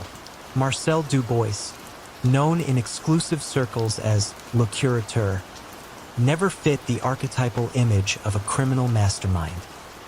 He was a man of impeccable taste, with a scholar's appreciation for art history and a connoisseur's eye for detail. Operating from a discreet atelier in a quiet Parisian arrondissement in the 1960s, he cultivated an air of genteel erudition. His hands, though capable of remarkable artistic precision, were soft, unblemished by the crude realities of the underworld. He didn't traffic in drugs or arms. Marcel traded in shadows and whispers, in the delicate dance between what was real and what could be made to appear real. His journey into the clandestine began not with a desire for illicit wealth, but with a profound, almost obsessive fascination with the masters. He saw the art world, with its inflated values and subjective judgments, as a vast, untapped canvas for his unique talents. He started by restoring damaged works, meticulously replacing missing sections with such skill that the new seamlessly blended with the old. From restoration, it was a subtle, almost inevitable step to recreation. Why merely fix a masterpiece when one could discover a lost one, or create an entirely new one, imbued with the spirit and technique of an old master? Marcel's enterprise was built on an elaborate network of seemingly legitimate experts. He employed struggling art historians to authenticate his discoveries, offering them generous fees for their scholarly validation, a validation often based on carefully fabricated provenance documents and subtle leading questions. He commissioned chemists to analyze ancient pigments, then replicate them perfectly, ensuring his forgeries would pass initial scrutiny. His studio became a silent factory of illusion, where new old masters were born under the gentle glow of specialized lights. The criminal strategy was elegant in its simplicity and devastating in its effectiveness. Marcel would discover a new piece, often a painting by a celebrated but prolific artist, ensuring it fit within the artist's known periods and themes. Through his network, it would gain a quiet, almost reverent acceptance in expert circles. Then, typically through a discreet, high-value private sale, often to a newly wealthy industrialist or an aspiring collector seeking a prestigious addition to their portfolio, the masterpiece would be sold. The vast sums exchanged, often in cash or through complex offshore accounts, provided the perfect mechanism for laundering illicit funds. One could sell a forged painting for millions, declaring it a legitimate transaction, and the money, now clean, could enter the legitimate financial system. His coercion was equally refined. If a potential buyer hesitated, Marcel wouldn't threaten their family. He might, with a sympathetic sigh, reveal subtle doubts about the authenticity of other pieces in their collection, gently suggesting that without the undeniable presence of this newly discovered work, their entire collection's value might be called into question. Or he would simply ensure that rival collectors and critics would coincidentally begin whispering about the legitimacy of their existing pieces. It was a slow, reputation-damaging poison, leading many to reluctantly acquire Marcel's discoveries as a form of insurance, a way to shore up their public image as discerning connoisseurs. The intricate web Marcel wove began to fray, not through external pressure, but from within. A young art restorer named Lena, meticulous and deeply principled, had been working for Marcel for nearly 5 years. She was a master of detail, responsible for the final aging and wear of the canvases. On one particular commission, a supposed landscape by Jean-Baptiste Camille Corot, she noticed a minuscule inconsistency in the composition of a specific shade of green used in the foliage, a pigment with a unique molecular signature that, she knew, should not have existed until much later. She flagged it to Marcel, who dismissed it as an anomaly, a quirk of aging. But Lena, driven by a deep respect for historical truth in art, felt a growing disquiet. Unbeknownst to Marcel, the National Office for the Repression of Illicit Trafficking in Cultural Property had recently hired Dr. Evelyn Reed, a leading expert in forensic art analysis, whose approach to art crime was less about catching thieves and more about unmasking the science of forgery. Dr. Reed was quietly investigating a pattern of suspiciously newly discovered old masters appearing on the market, all authenticated by the same handful of scholars, all leading back to a nebulous network of private sales. When Lena, tormented by her conscience, anonymously tipped off Dr. Reed to the specific Corot landscape and its odd green pigment, it was the scientific thread Evelyn needed to pull. The investigation was a painstaking, quiet process.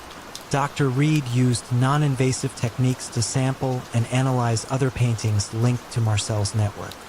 Each analysis, conducted under high magnification and complex chemical tests, began to reveal the same pattern of anachronistic materials or techniques: a specific type of canvas weave, a particular binder in the paint, a unique method of crackle duplication. The Corot's anomalous green was not a fluke. It was a signature, a subtle flaw in Marcel's otherwise perfect illusion. The arrest of Marcel Dubois was undramatic. He was found in his studio, precisely applying a translucent glaze to a new discovery. He offered no resistance, only a faint, knowing smile, as if he had always anticipated this quiet curtain call. The charges, though not violent, were profound. Massive fraud, money laundering, and conspiracy to defraud through the systematic creation and sale of forged artworks. His trial was a fascinating display of forensic art science, where every brushstroke, every fiber, every molecule of paint became a witness against him. Experts meticulously demonstrated the anachronisms, unraveling decades of elaborate deception.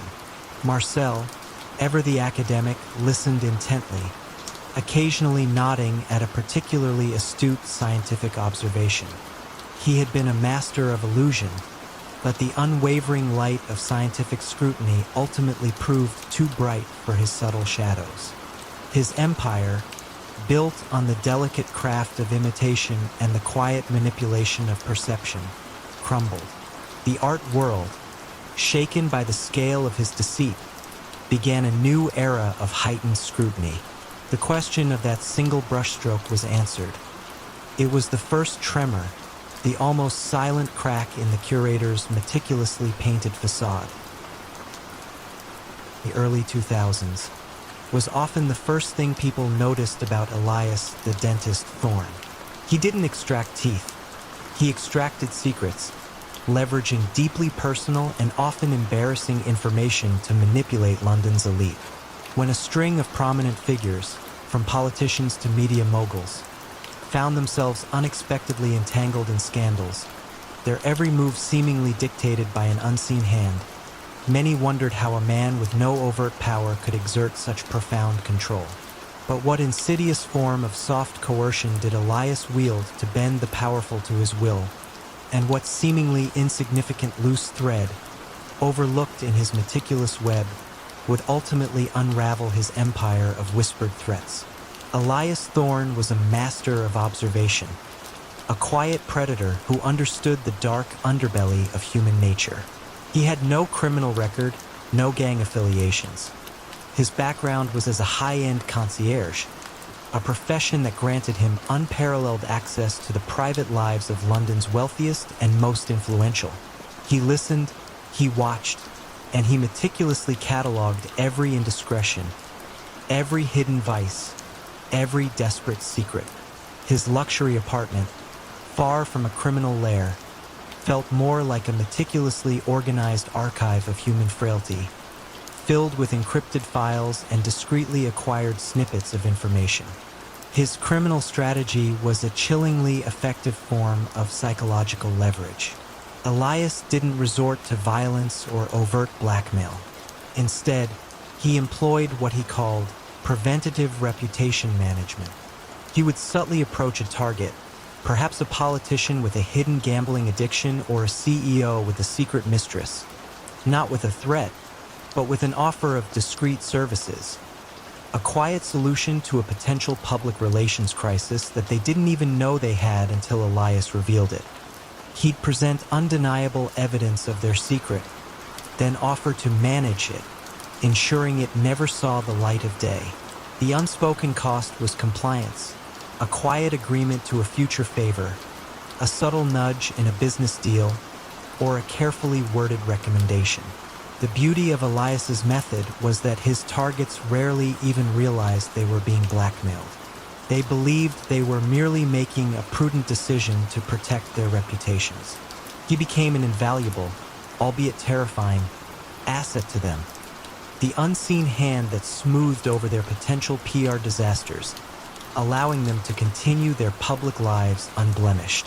His influence grew not through fear of punishment, but through the desire to maintain status and avoid public shame. You could almost feel the invisible threads of obligation tightening around London's elite, their public faces maintained at the cost of their silent servitude to Elias. The atmosphere around London's powerful corridors of influence became oddly synchronized. Major policy decisions seemed to shift inexplicably. Lucrative contracts awarded to unexpected bidders. Controversial media stories quietly suppressed. It wasn't overt corruption, but a subtle, pervasive tilt, an unseen current guiding events. Elias, in his quiet apartment, would monitor the news, a slight smile playing on his lips as he saw his carefully placed nudges translate into tangible influence. He was convinced his system was foolproof, built on the one thing people valued most, their carefully constructed public image. The unraveling began, ironically, with a genuine act of compassion.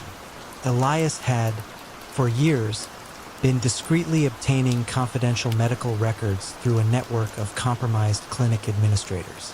One such administrator, a young woman struggling with her own family's medical debt, had provided information on a high-profile MP's secret addiction. Elias leveraged this information to secure a major political favor. However, the MP, feeling trapped and desperate, confessed his situation to a trusted, longtime friend, a seasoned investigative journalist named Sarah Green. Sarah, known for her relentless pursuit of truth, listened to her friend's vague, fearful account of someone who knows too much. She didn't suspect Elias immediately. Her focus was on the unexpected policy shifts she'd observed.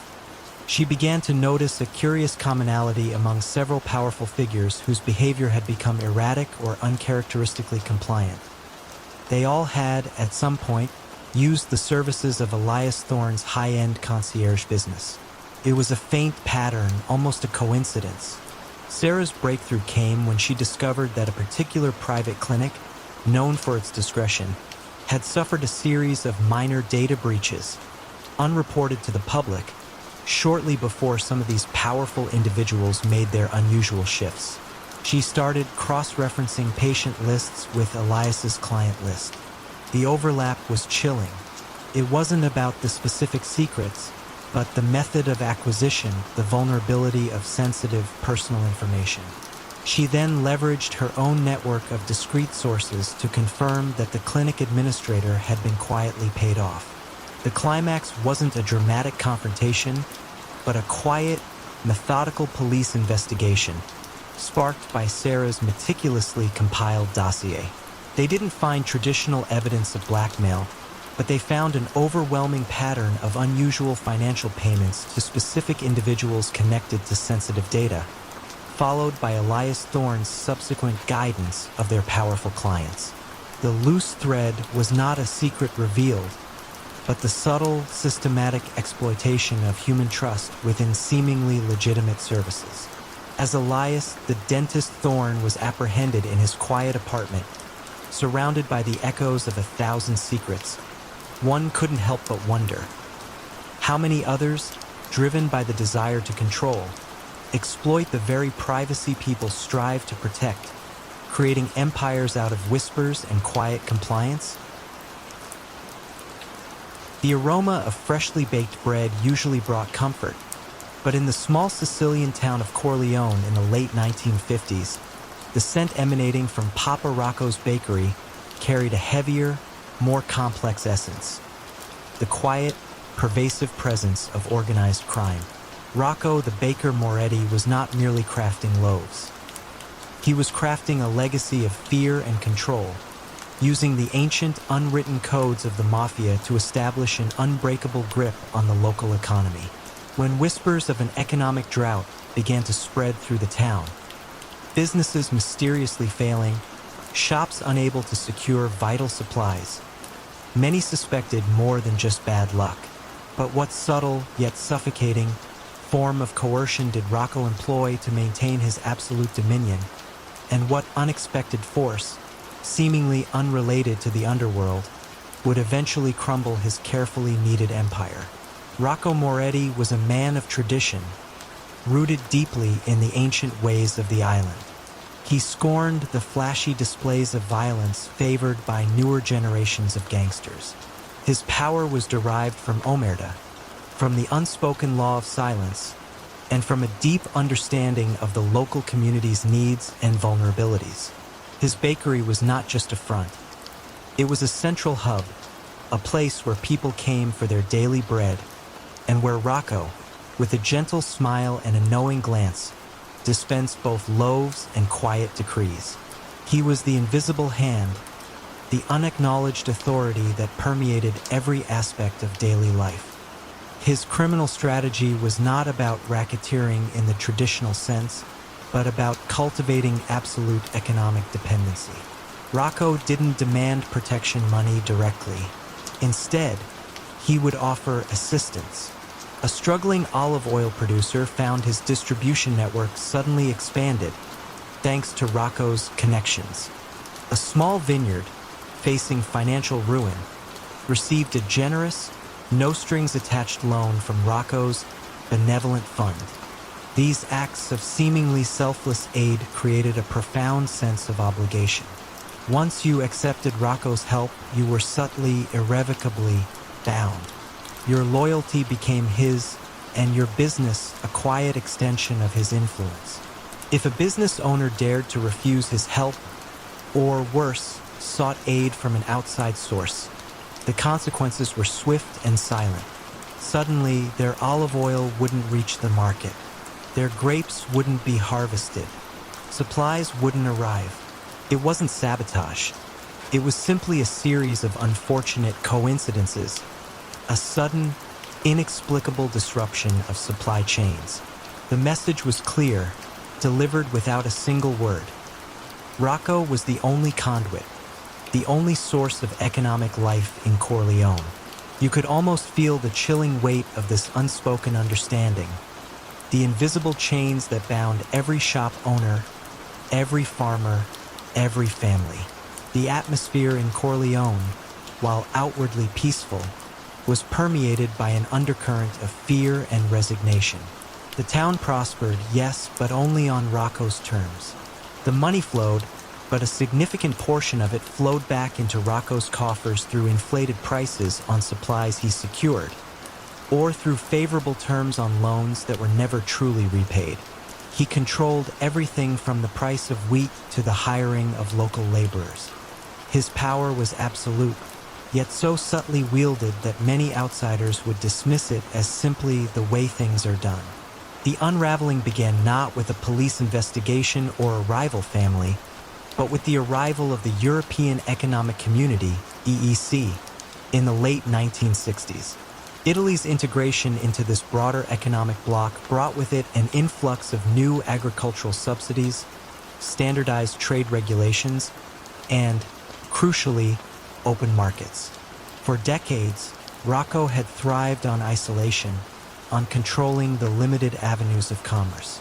But now, suddenly, farmers could access loans from banks in Rome, not just from Rocco's fund. Businesses could import goods from other EC countries, bypassing his secured supply chains. It was a slow, almost imperceptible erosion of his power. The EEC didn't send police to arrest Rocco. It sent economists, bureaucrats, and agricultural specialists.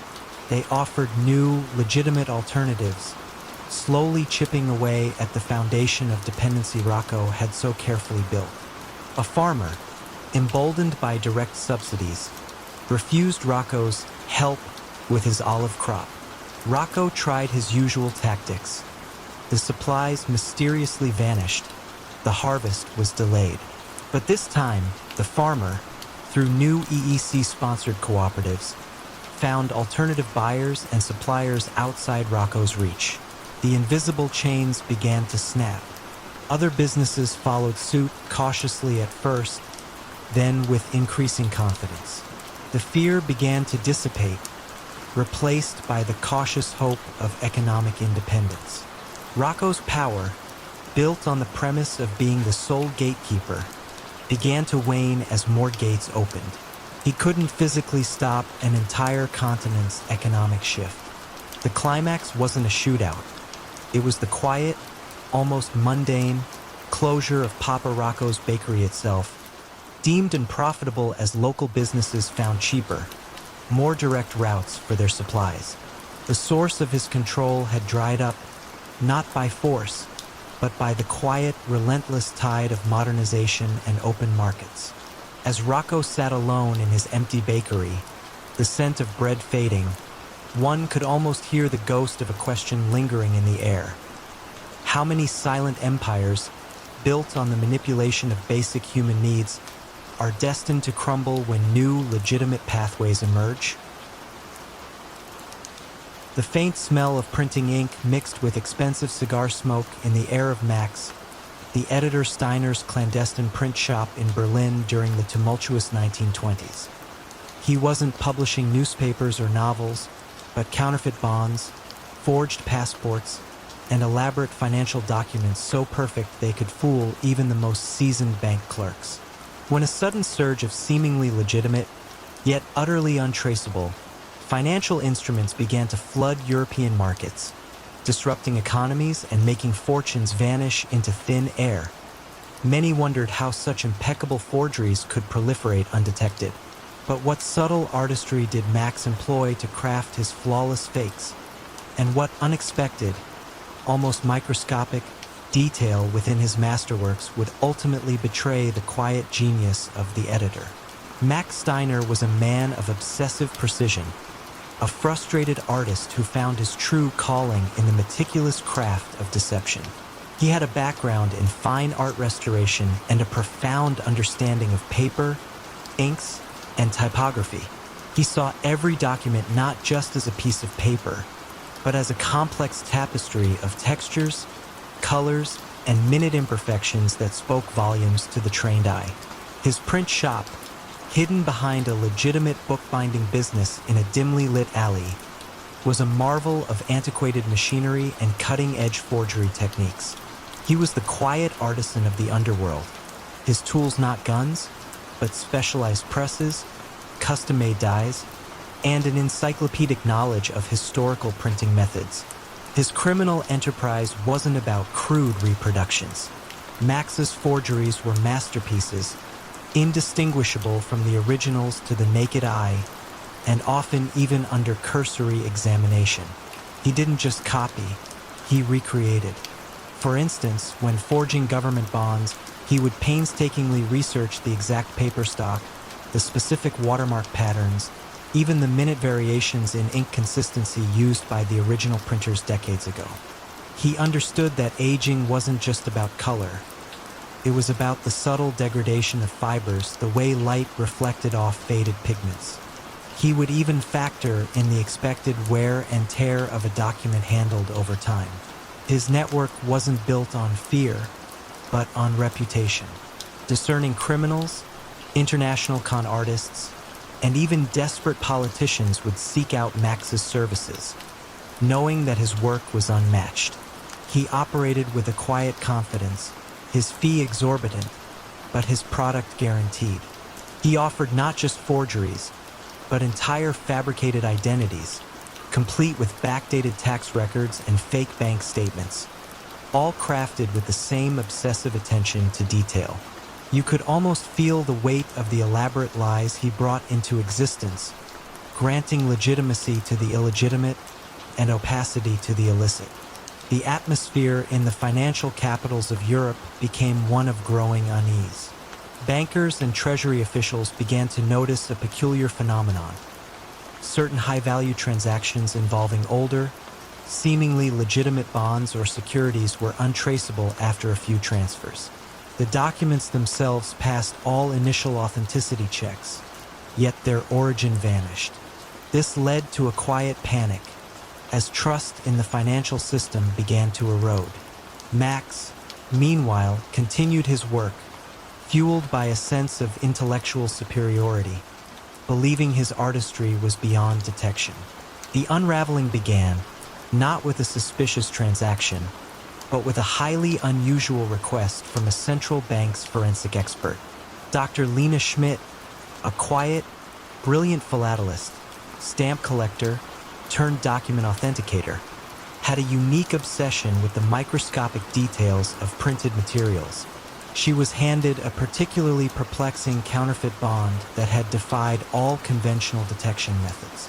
Unlike other experts who focused on watermarks or paper type, Dr. Schmidt was fascinated by the fibers within the paper and the microscopic impurities within the ink.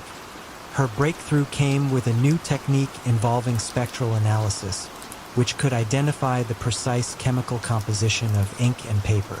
She discovered a minute, almost infinitesimal difference in the ink used on Max's forged bond compared to genuine ones. It was a specific trace element and impurity that suggested a modern chemical process, something that wouldn't have been present in inks from the 1920s. This tiny deviation, invisible to the naked eye, was Max's artistic signature, a flaw in his otherwise perfect recreation of historical materials. He had painstakingly reproduced the look of old ink, but not its true molecular composition. Armed with this spectral fingerprint, Dr. Schmidt began to cross-reference it with other suspicious documents that had circulated throughout Europe. The same minute impurity appeared again and again, leading her to the conclusion that a single, highly skilled individual was behind the wave of forgeries. The search then shifted from finding a bad document to finding the source of this uniquely contaminated ink. Following distribution chains of obscure chemical suppliers and niche printing presses, the trail eventually led to a quiet bookbinding business in Berlin. The raid on Max, the editor Steiner's print shop, was not dramatic. The police found no stacks of illicit cash, only the pristine tools of his trade. Custom presses, vats of meticulously blended inks, and shelves filled with paper stocks aged to perfection. As they examined his work, the sheer artistry of his deception was undeniable. But it was the subtle, almost imperceptible chemical signature in his inks, a detail he had overlooked in his artistic pursuit of visual perfection, that ultimately proved his undoing. As Max was led away, he cast a final, almost wistful glance at his presses. He had been betrayed not by a human weakness, but by a microscopic flaw in his own masterpiece. And as the financial world slowly recovered its equilibrium, the question lingered: how many silent artists of deception, blinded by their own brilliance, leave behind the very clues that lead to their unmasking? The grand steel skeleton of the new convention center, a beacon of progress for the city, stood frozen against the skyline. Months after its ambitious groundbreaking, not a single girder had been raised beyond the initial foundation. The official explanation was unforeseen labor disputes, a familiar murmur in the city's ears. But how could an entire city's construction industry be held hostage by unseen forces? And what quiet, unbreakable chains bound its future to a man whose only tool was a pen and an iron will? Michael O'Connell, publicly the revered head of the powerful Local 372 of the Builders and Allied Trades Union, was, in private, the city's true architect of progress, or more accurately, its quiet gatekeeper. In the gritty, high-stakes world of urban development in the 1970s, where fortunes were made and lost on the swing of a wrecking ball, O'Connell operated with the precision of a master chess player. He was not the muscle-bound enforcer of popular imagination. His influence emanated from the intricate, often opaque, rules that governed every hammer swing and concrete pour. O'Connell began his ascent not in the dusty trenches, but in the Union Hall's quiet back offices. A shrewd organizer with an uncanny grasp of collective bargaining agreements and jurisdictional nuances, he quickly rose through the ranks. He understood that ultimate power lay not in owning land or capital, but in controlling the very hands that shaped the urban landscape. He cultivated loyalists within every trade, quietly elevating those who understood the delicate balance of mutual benefit and veiled obligation. He made it clear, without ever needing to say it aloud, that progress in the city's construction sector flowed only through channels he approved. His criminal enterprise was a sophisticated, almost bureaucratic form of racketeering and money laundering. Construction companies, desperate to avoid the crippling delays of labor disputes, found themselves quietly paying consulting fees to O'Connell's network of seemingly legitimate firms. These fees weren't for advice. They were for the guarantee of uninterrupted work, for avoiding the sudden discovery of non-existent safety violations or the inexplicable disappearance of skilled laborers. The coercion was subtle. No threats, just the quiet, chilling reality that a stalled project meant ruin. Companies soon learned that the cost of compliance, though high, was always less than the cost of resistance. Money laundering was executed through inflated contracts and shell companies. The union's immense pension fund, meant to secure the futures of its diligent workers, became a primary source. Millions were invested in O'Connell-controlled construction supply companies that charged exorbitant prices for low-quality materials, or in equipment rental firms whose machinery mysteriously broke down, requiring costly repairs and endless re-rentals. These operations, often entirely legitimate on paper, became conduits for siphoning off funds, transforming illicit gains into clean, verifiable corporate profits. Ghost employees, listed on project payrolls, further swelled the flow of funds, their wages disappearing into O'Connell's coffers. The unraveling began with a persistent, methodical assistant U.S. attorney named Clara Vance. She wasn't investigating organized crime in the traditional sense. She was pursuing a pattern of unusually high construction costs across municipal projects, coupled with a perplexing absence of competitive bidding.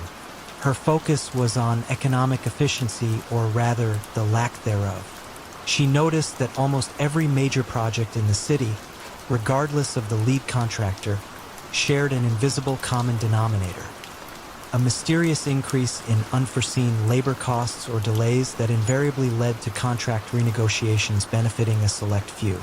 It was a statistical anomaly that whispered of deeper systemic corruption. Clara's investigation was a deep dive into financial records, union contracts, and building permits. She sought not the smoking gun, but the paper trail that linked the disparate, seemingly unrelated incidents of project overruns and delays. Her breakthrough came from a frustrated, meticulous project manager, a man named Thomas, who worked for a major construction firm. Thomas had been quietly documenting the bizarre demands made by union representatives, the sudden work stoppages over trivial issues, and the inexplicable approval of inflated invoices for services he knew were never fully rendered. He was close to financial ruin, his company bleeding money, and his reputation for efficiency being silently destroyed. Thomas didn't have explosive revelations of violence or drug deals. Instead, he provided Clara with a ledger, meticulously maintained in secret, detailing every extra fee paid, every ghost employee identified, and every unforeseen delay engineered by O'Connell's network. He laid bare the system of quiet extortion, detailing how the threat of a prolonged strike or the mysterious disappearance of vital equipment became the lever for extracting unearned millions. He explained how their company was coerced into using certain O'Connell-affiliated subcontractors, even if their bids were significantly higher, simply to ensure work continued. The federal investigation, now armed with Thomas's detailed accounts and Clara's financial forensics, shifted focus. They started tracing the money from the inflated contracts back through shell companies, many of which had silent, interlocking ownerships linked back to O'Connell's family members or long-term associates. They revealed how pension funds were being systematically bled dry through fraudulent investments, jeopardizing the retirement of thousands of hardworking union members. The quiet hammer of economic leverage was now being turned into undeniable evidence of fraud. Michael O'Connell's arrest was as understated as his reign. He was apprehended at a charity gala, mid-conversation with a city councilman, discussing urban renewal. There were no shouts, no struggle, just the quiet click of handcuffs beneath his impeccably tailored suit jacket. His trial was less about the dramatic testimony of victims of violence and more about the intricate unraveling of financial deceit. Prosecutors presented reams of documents showing the systematic inflation of costs, the phantom projects, and the labyrinthine flow of money from city coffers and union funds into O'Connell's private empire.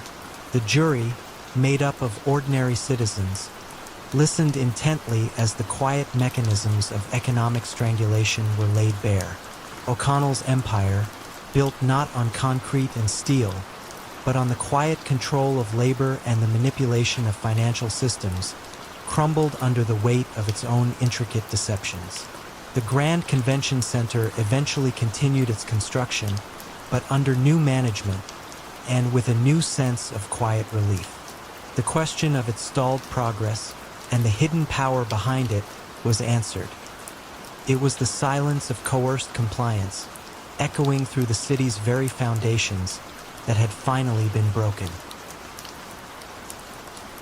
The official manifests from the bustling port of Marseille in the 1960s always told a neat story of legal trade and regulated commerce.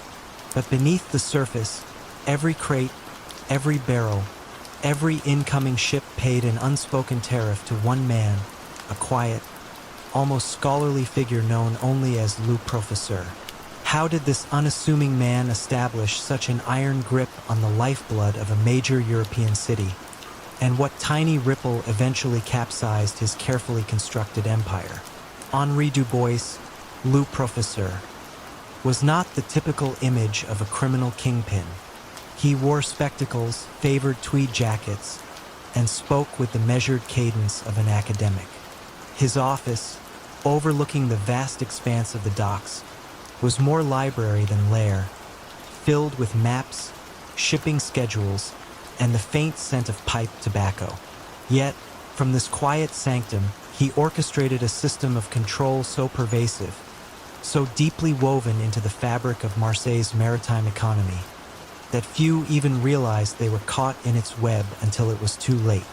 His rise began in the chaotic post-war years, when supply chains were fractured and regulations were fluid. Henri, then a minor customs official with a remarkable memory for detail and an uncanny ability to spot inefficiencies, recognized a fundamental truth. Control over logistics was control over wealth. He started by offering expediting services, ensuring vital goods cleared customs quickly for a small, unofficial fee. These fees were not extracted with threats, but presented as a solution to frustrating delays. Who would question a quick passage when their perishable goods were rotting on the dock? Slowly, almost imperceptibly, these fees became mandatory, a shadow tax on every piece of cargo that moved through the port. Henri never dealt in overt violence. His power lay in his profound understanding of process, his network of seemingly innocuous contacts, and the devastating efficiency with which he could halt, delay, or misplace any shipment that bypassed his system. A ship captain who refused his services might find his crew endlessly scrutinized, his cargo stuck in bureaucratic limbo, or his vessel unable to secure a berth for weeks. It was a soft coercion, a quiet economic strangulation that left businesses no real choice but to comply. He invested heavily in legitimate businesses, a series of warehouses near the port, a modest fleet of tugboats, even a thriving import-export firm that served as a perfect front for money laundering. The profits from his unofficial tariffs flowed through these legitimate enterprises, emerging clean and indistinguishable from genuine earnings. His network included customs agents, dock workers, foremen, and even some municipal officials, all of whom benefited from the trickle-down of his immense wealth, ensuring their loyalty through shared prosperity rather than fear. The older criminal elements in Marseille initially scoffed at Le Professeur, seeing him as a glorified clerk. They preferred their traditional rackets of gambling dens and protection. But as their own operations found themselves inexplicably bogged down by logistical nightmares, or their illicit shipments suddenly lost at sea, they began to grudgingly acknowledge the quiet man in the tweed jacket. Henri never sought to dominate them. He simply made it more profitable for them to use his services than to oppose him. He became the invisible hand that guided the flow of all goods, both legal and illicit, through the port. The turning point came not from a dramatic raid or a disgruntled rival, but from a quiet, determined investigator named Inspector Isabelle Moreau. Unlike her colleagues who hunted for traditional signs of organized crime or violence, drug trafficking, visible enforcers, Moreau focused on the economics. She noticed patterns, unusual spikes in revenue at certain warehousing companies, inexplicable delays for specific types of cargo, and a peculiar consistency in the processing fees charged by seemingly disparate entities.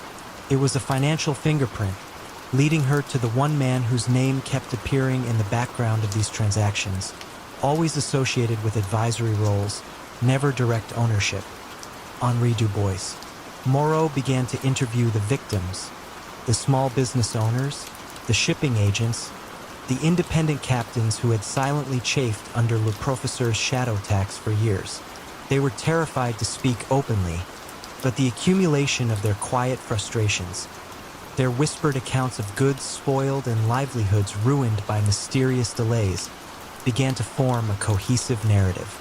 The key was convincing a mid-level port authority official, Jean-Pierre, whose conscience was increasingly troubled by the economic hardship imposed on the city's smaller merchants, to provide the crucial internal documents.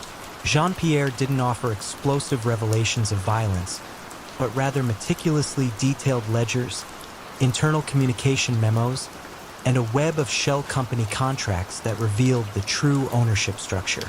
The arrest of Henri Dubois was, fittingly, undramatic. He was found in his office, immersed in a complex logistics puzzle, not a gun in sight. He offered no resistance, only a polite, almost philosophical sigh. The charges were comprehensive: massive racketeering through a complex system of economic coercion, widespread corruption, and sophisticated money laundering. His trial was less about sensational acts of violence and more about the intricate, almost elegant architecture of his criminal enterprise. Prosecutors presented detailed flowcharts illustrating the flow of money, cross-referenced shipping manifests against bank transfers, and built a case on the undeniable pattern of financial exploitation. Le Professeur sat quietly, occasionally adjusting his spectacles, observing the proceedings with an almost academic detachment. He had built a system so subtle, so logical, that he seemed genuinely surprised it could be classified as criminal.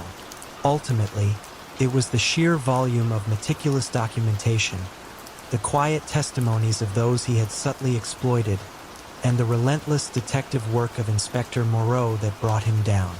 His empire, built on the invisible currents of commerce and the quiet power of the bottleneck, collapsed not with a bang, but with the rustle of turning pages and the quiet click of a gavel. The port of Marseille breathed a collective, almost imperceptible sigh of relief, finally free from the silent, unseen grip of its most powerful and elusive master. They say the most dangerous men are often the quietest, the ones who observe more than they speak. For decades, Vincenzo the Whisper Rossi was the embodiment of this adage, a man whose counsel was sought by every capo, whose presence was a silent guarantor of stability within the sprawling Moretti family. But when a rival organization, seemingly impenetrable, suddenly crumbled, their weaknesses exploited with surgical precision, many began to wonder. Was Vincenzo truly the loyal shadow he appeared to be, or did his silent loyalty serve a deeper, more calculated agenda, one that might even sacrifice his own chieftain? Vincenzo had risen through the ranks not by pulling triggers or strong-arming debtors, but through the astute application of intellect. He was the strategist, the quiet problem solver, the one who could untangle a knot of rivalries or defuse a brewing turf war with a few carefully chosen words. His office, a modest affair above a bakery in Naples in the 1960s, was always immaculate, its air thick with the scent of fresh bread and simmering espresso, a stark contrast to the volatile world he navigated. He possessed an uncanny ability to read people, to anticipate their moves, and to identify the subtle fissures within any alliance. The old Don, Pietro Moretti, had trusted Vincenzo implicitly, seeing in him a reflection of his own steady hand, a guarantor of the family's future. But the future, as always, arrived with changes. When Don Pietro passed, his son, Marcello Moretti, inherited the mantle. Marcello was a man of flash and temper, impatient with the old ways, eager to expand the family's influence through aggressive, often reckless, means. He favored grand gestures over quiet negotiations, direct confrontation over subtle manipulation. You could almost feel the tension in the air during family meetings as Marcello, full of bluster, would disregard Vincenzo's calm warnings against overreach. Vincenzo, ever the picture of unwavering loyalty, would simply nod, a slight downturn to his lips, and then meticulously implement the Don's ill-advised directives, ensuring every detail was accounted for, every risk understood, even if unheeded. It was this meticulousness that became Marcello's unwitting undoing. Vincenzo would meticulously carry out Marcello's impulsive orders, but he would also, with almost imperceptible deliberation, fail to mitigate the inevitable consequences of those orders. When Marcello decided to muscle in on a lucrative port operation traditionally controlled by the powerful Bellini family, Vincenzo prepared the groundwork perfectly, securing the necessary local contacts and legal fronts. Yet, a crucial piece of intelligence, a minor, almost insignificant detail about the Bellini's true vulnerability, which only Vincenzo knew, was never explicitly brought to Marcello's urgent attention. It wasn't withheld. It simply wasn't highlighted, buried deep within a stack of less relevant reports. The Bellini conflict escalated, costing the Moretti family significant resources and attracting unwanted police scrutiny. Marcello, frustrated, blamed his lieutenants, unaware that the seeds of his struggles had been quietly nurtured by the very man he trusted most. The atmosphere in the family shifted. Whispers of Marcello's incompetence grew louder. Vincenzo remained stoic, a pillar of support, offering counsel as the family faltered, gently guiding Marcello towards increasingly desperate and ultimately fatal decisions. He'd suggest audacious schemes, knowing they were long shots, but framing them as the only way out. The unraveling came swiftly, a botched drug shipment, a direct result of Marcello's insistence on cutting corners against Vincenzo's implied, but not forceful advice, led to mass arrests. Federal authorities, who had been building a case for years, saw their opening. Marcello was caught in the dragnet, exposed and isolated, his network crippled. Vincenzo, miraculously, remained untouched, having subtly distanced himself from the direct orchestration of the most compromising operations. He became the interim leader, the steady hand guiding the shattered remnants of the Moretti family back from the brink. His reputation for unflappable calm only enhanced. It was years later, in the quiet, reflective aftermath of Marcello's incarceration and the Moretti family's subsequent decline into a shadow of its former self, that a retired detective, poring over old case files, noticed a chilling pattern.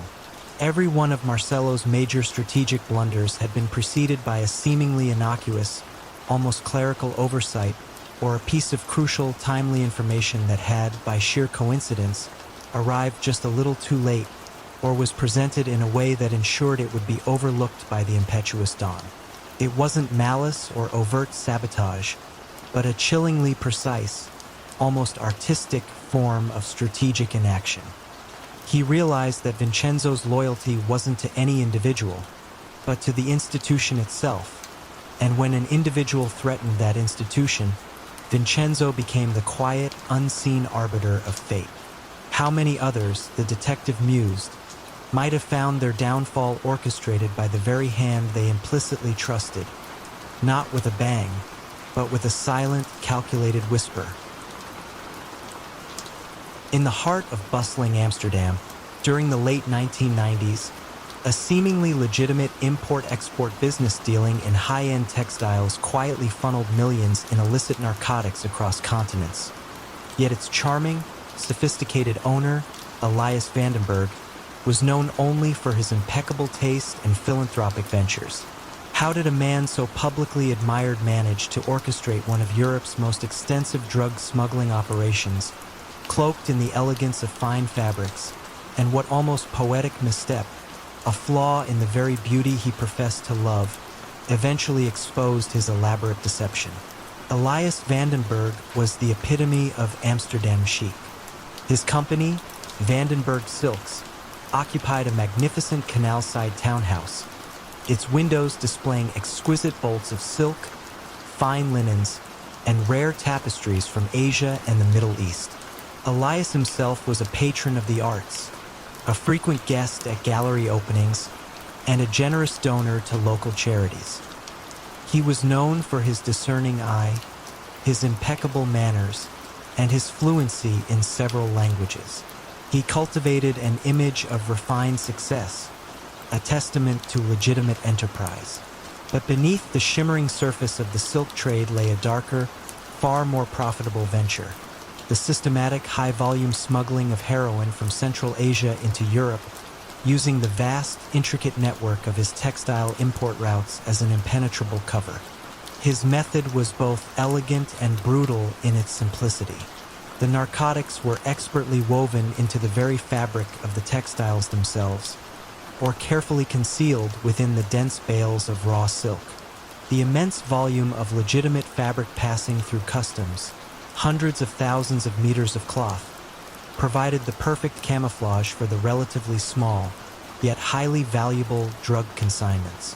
He meticulously researched customs procedures, port efficiencies, and shipping container inspection rates, always adapting his routes and concealment methods to exploit the weakest points. His contacts in Central Asia were not hardened criminals, but seemingly legitimate suppliers of raw materials, individuals who understood the language of special requests and expedited handling. The money was laundered through the textile business itself, appearing as inflated profits from the sale of luxurious fabrics, or through a network of shell companies in offshore jurisdictions designed to blend seamlessly into the global flow of legitimate trade. Elias oversaw every detail with the precision of a master weaver. He personally inspected certain special shipments, ensuring the concealment was flawless. He maintained impeccable relationships with customs officials, often through legitimate means like providing insightful market data or hosting exclusive cultural events, subtly building a web of goodwill that deterred closer scrutiny. He lived a life of quiet luxury, his canal house filled with rare books and antique furniture, never overtly flaunting the true source of his wealth. You might have seen him in a high-end restaurant, discussing a new art exhibition, entirely unaware that the man across the room was orchestrating a silent epidemic, concealed within threads of silk. For years, the operation flourished, a phantom limb of the European drug trade.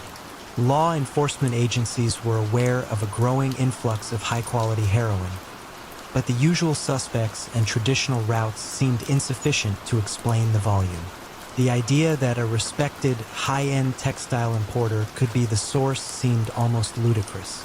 Investigations often focused on container ships and known drug syndicates, while Elias's shipments, neatly documented as luxury textiles, passed through unmolested.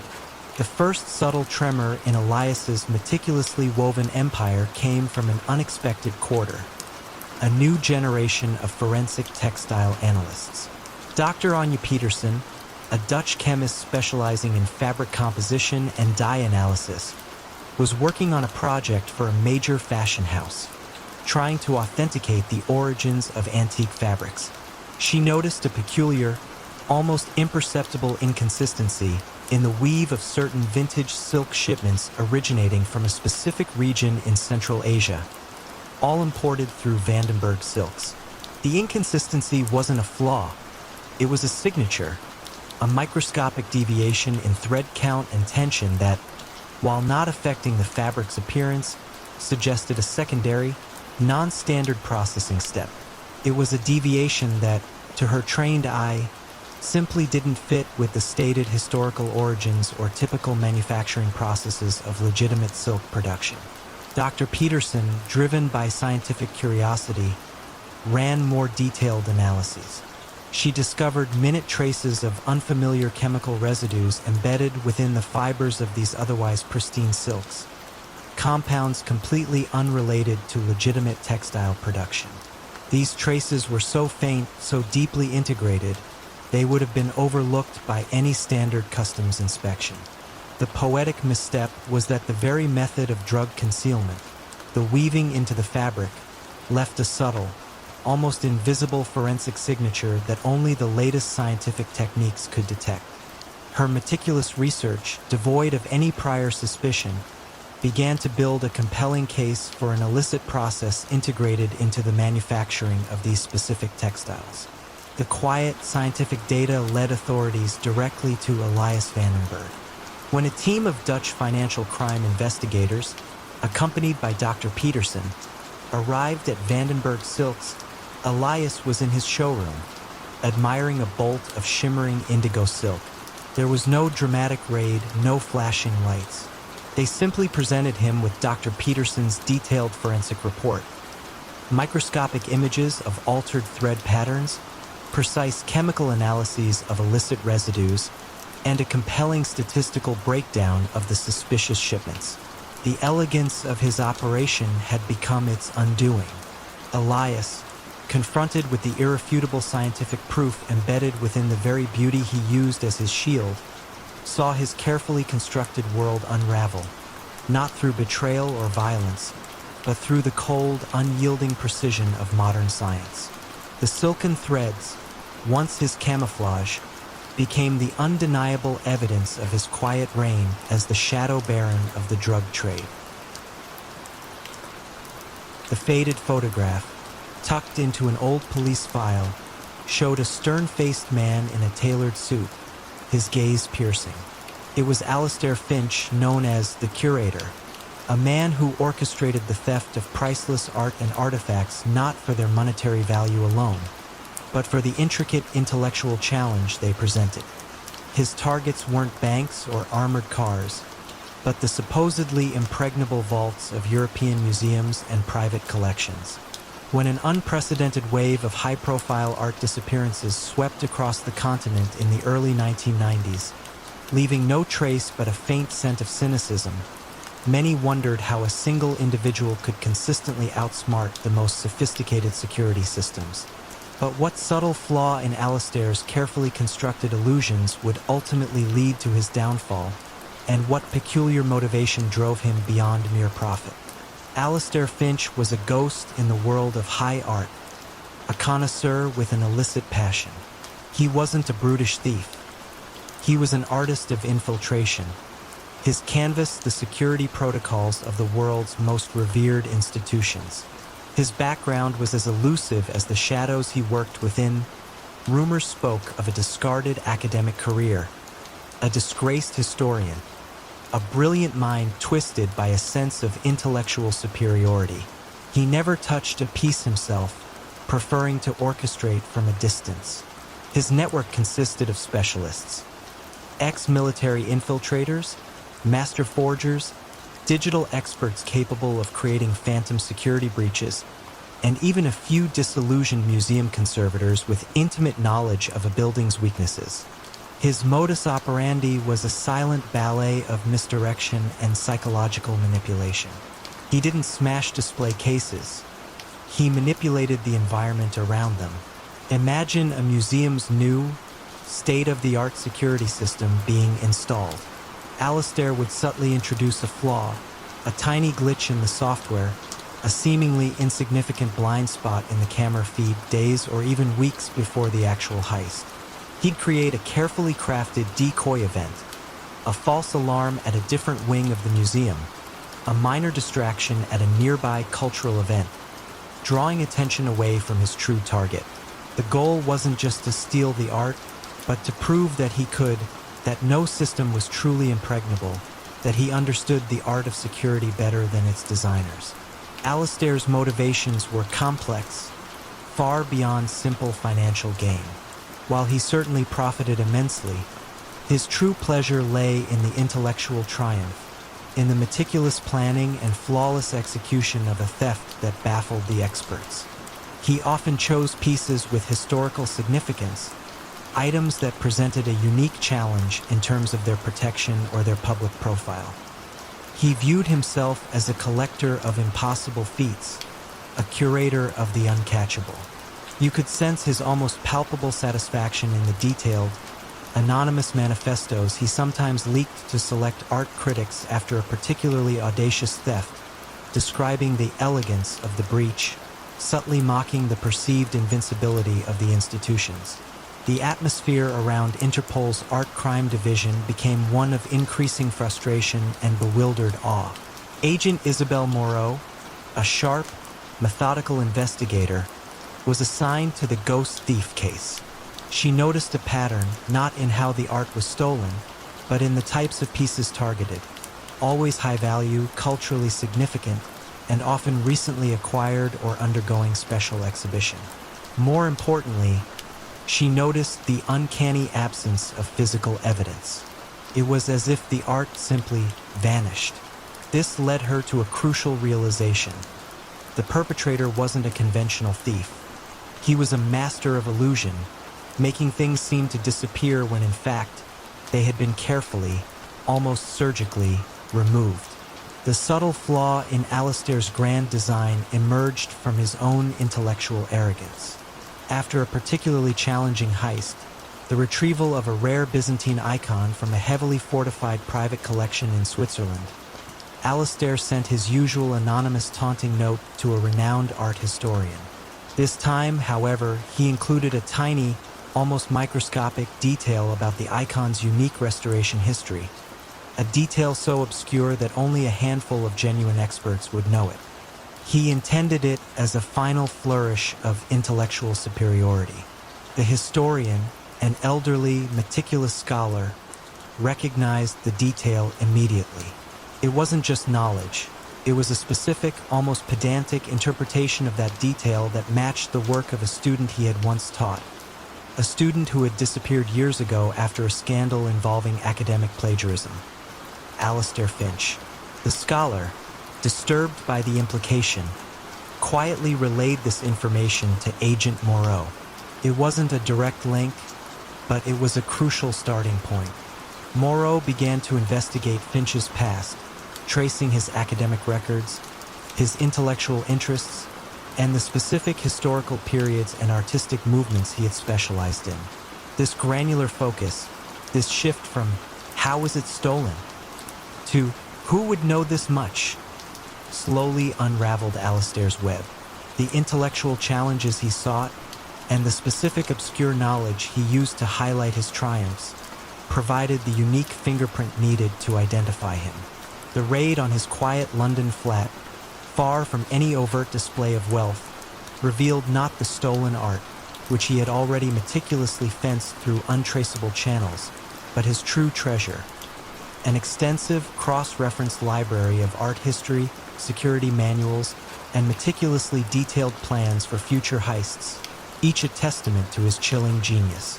As Alistair was led away, he offered a small, almost imperceptible smile.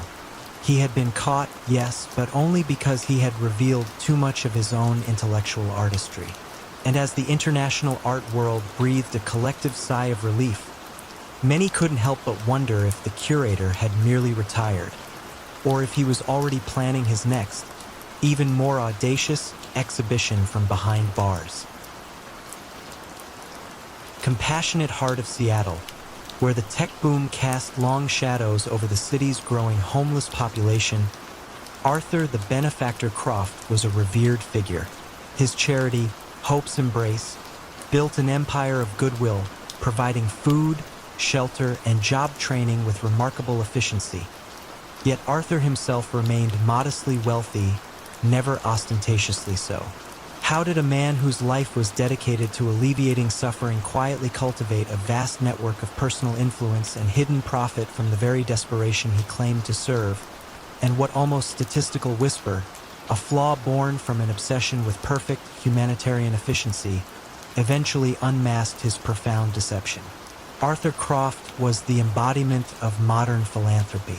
His public appearances were characterized by earnest speeches, quiet humility, and compelling statistics about the lives Hope's Embrace had transformed. He had a gentle, unassuming demeanor, his eyes reflecting a deep empathy for the downtrodden. He launched innovative programs, secured massive corporate donations, and built a reputation for unprecedented efficiency, ensuring that nearly every dollar donated went directly to aid. To the public, he was a saint, a tireless champion of the vulnerable.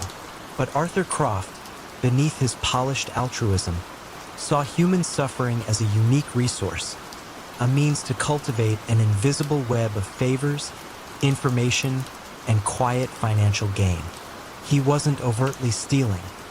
He was harvesting influence and channeling funds through a labyrinth of seemingly legitimate, interconnected entities.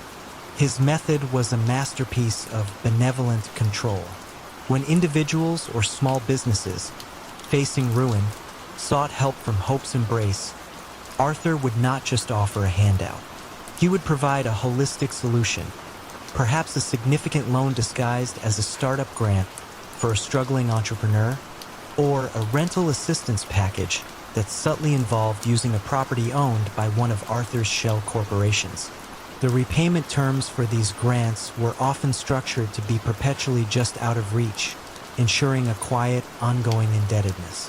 For grateful beneficiaries who found stability through Hope's Embrace, a subtle request might follow. A volunteer position that involved discreetly collecting sensitive information, or a favor to quietly influence a local community board vote, or even to steer a city contract towards a specific, preferred vendor. The leverage was never explicit.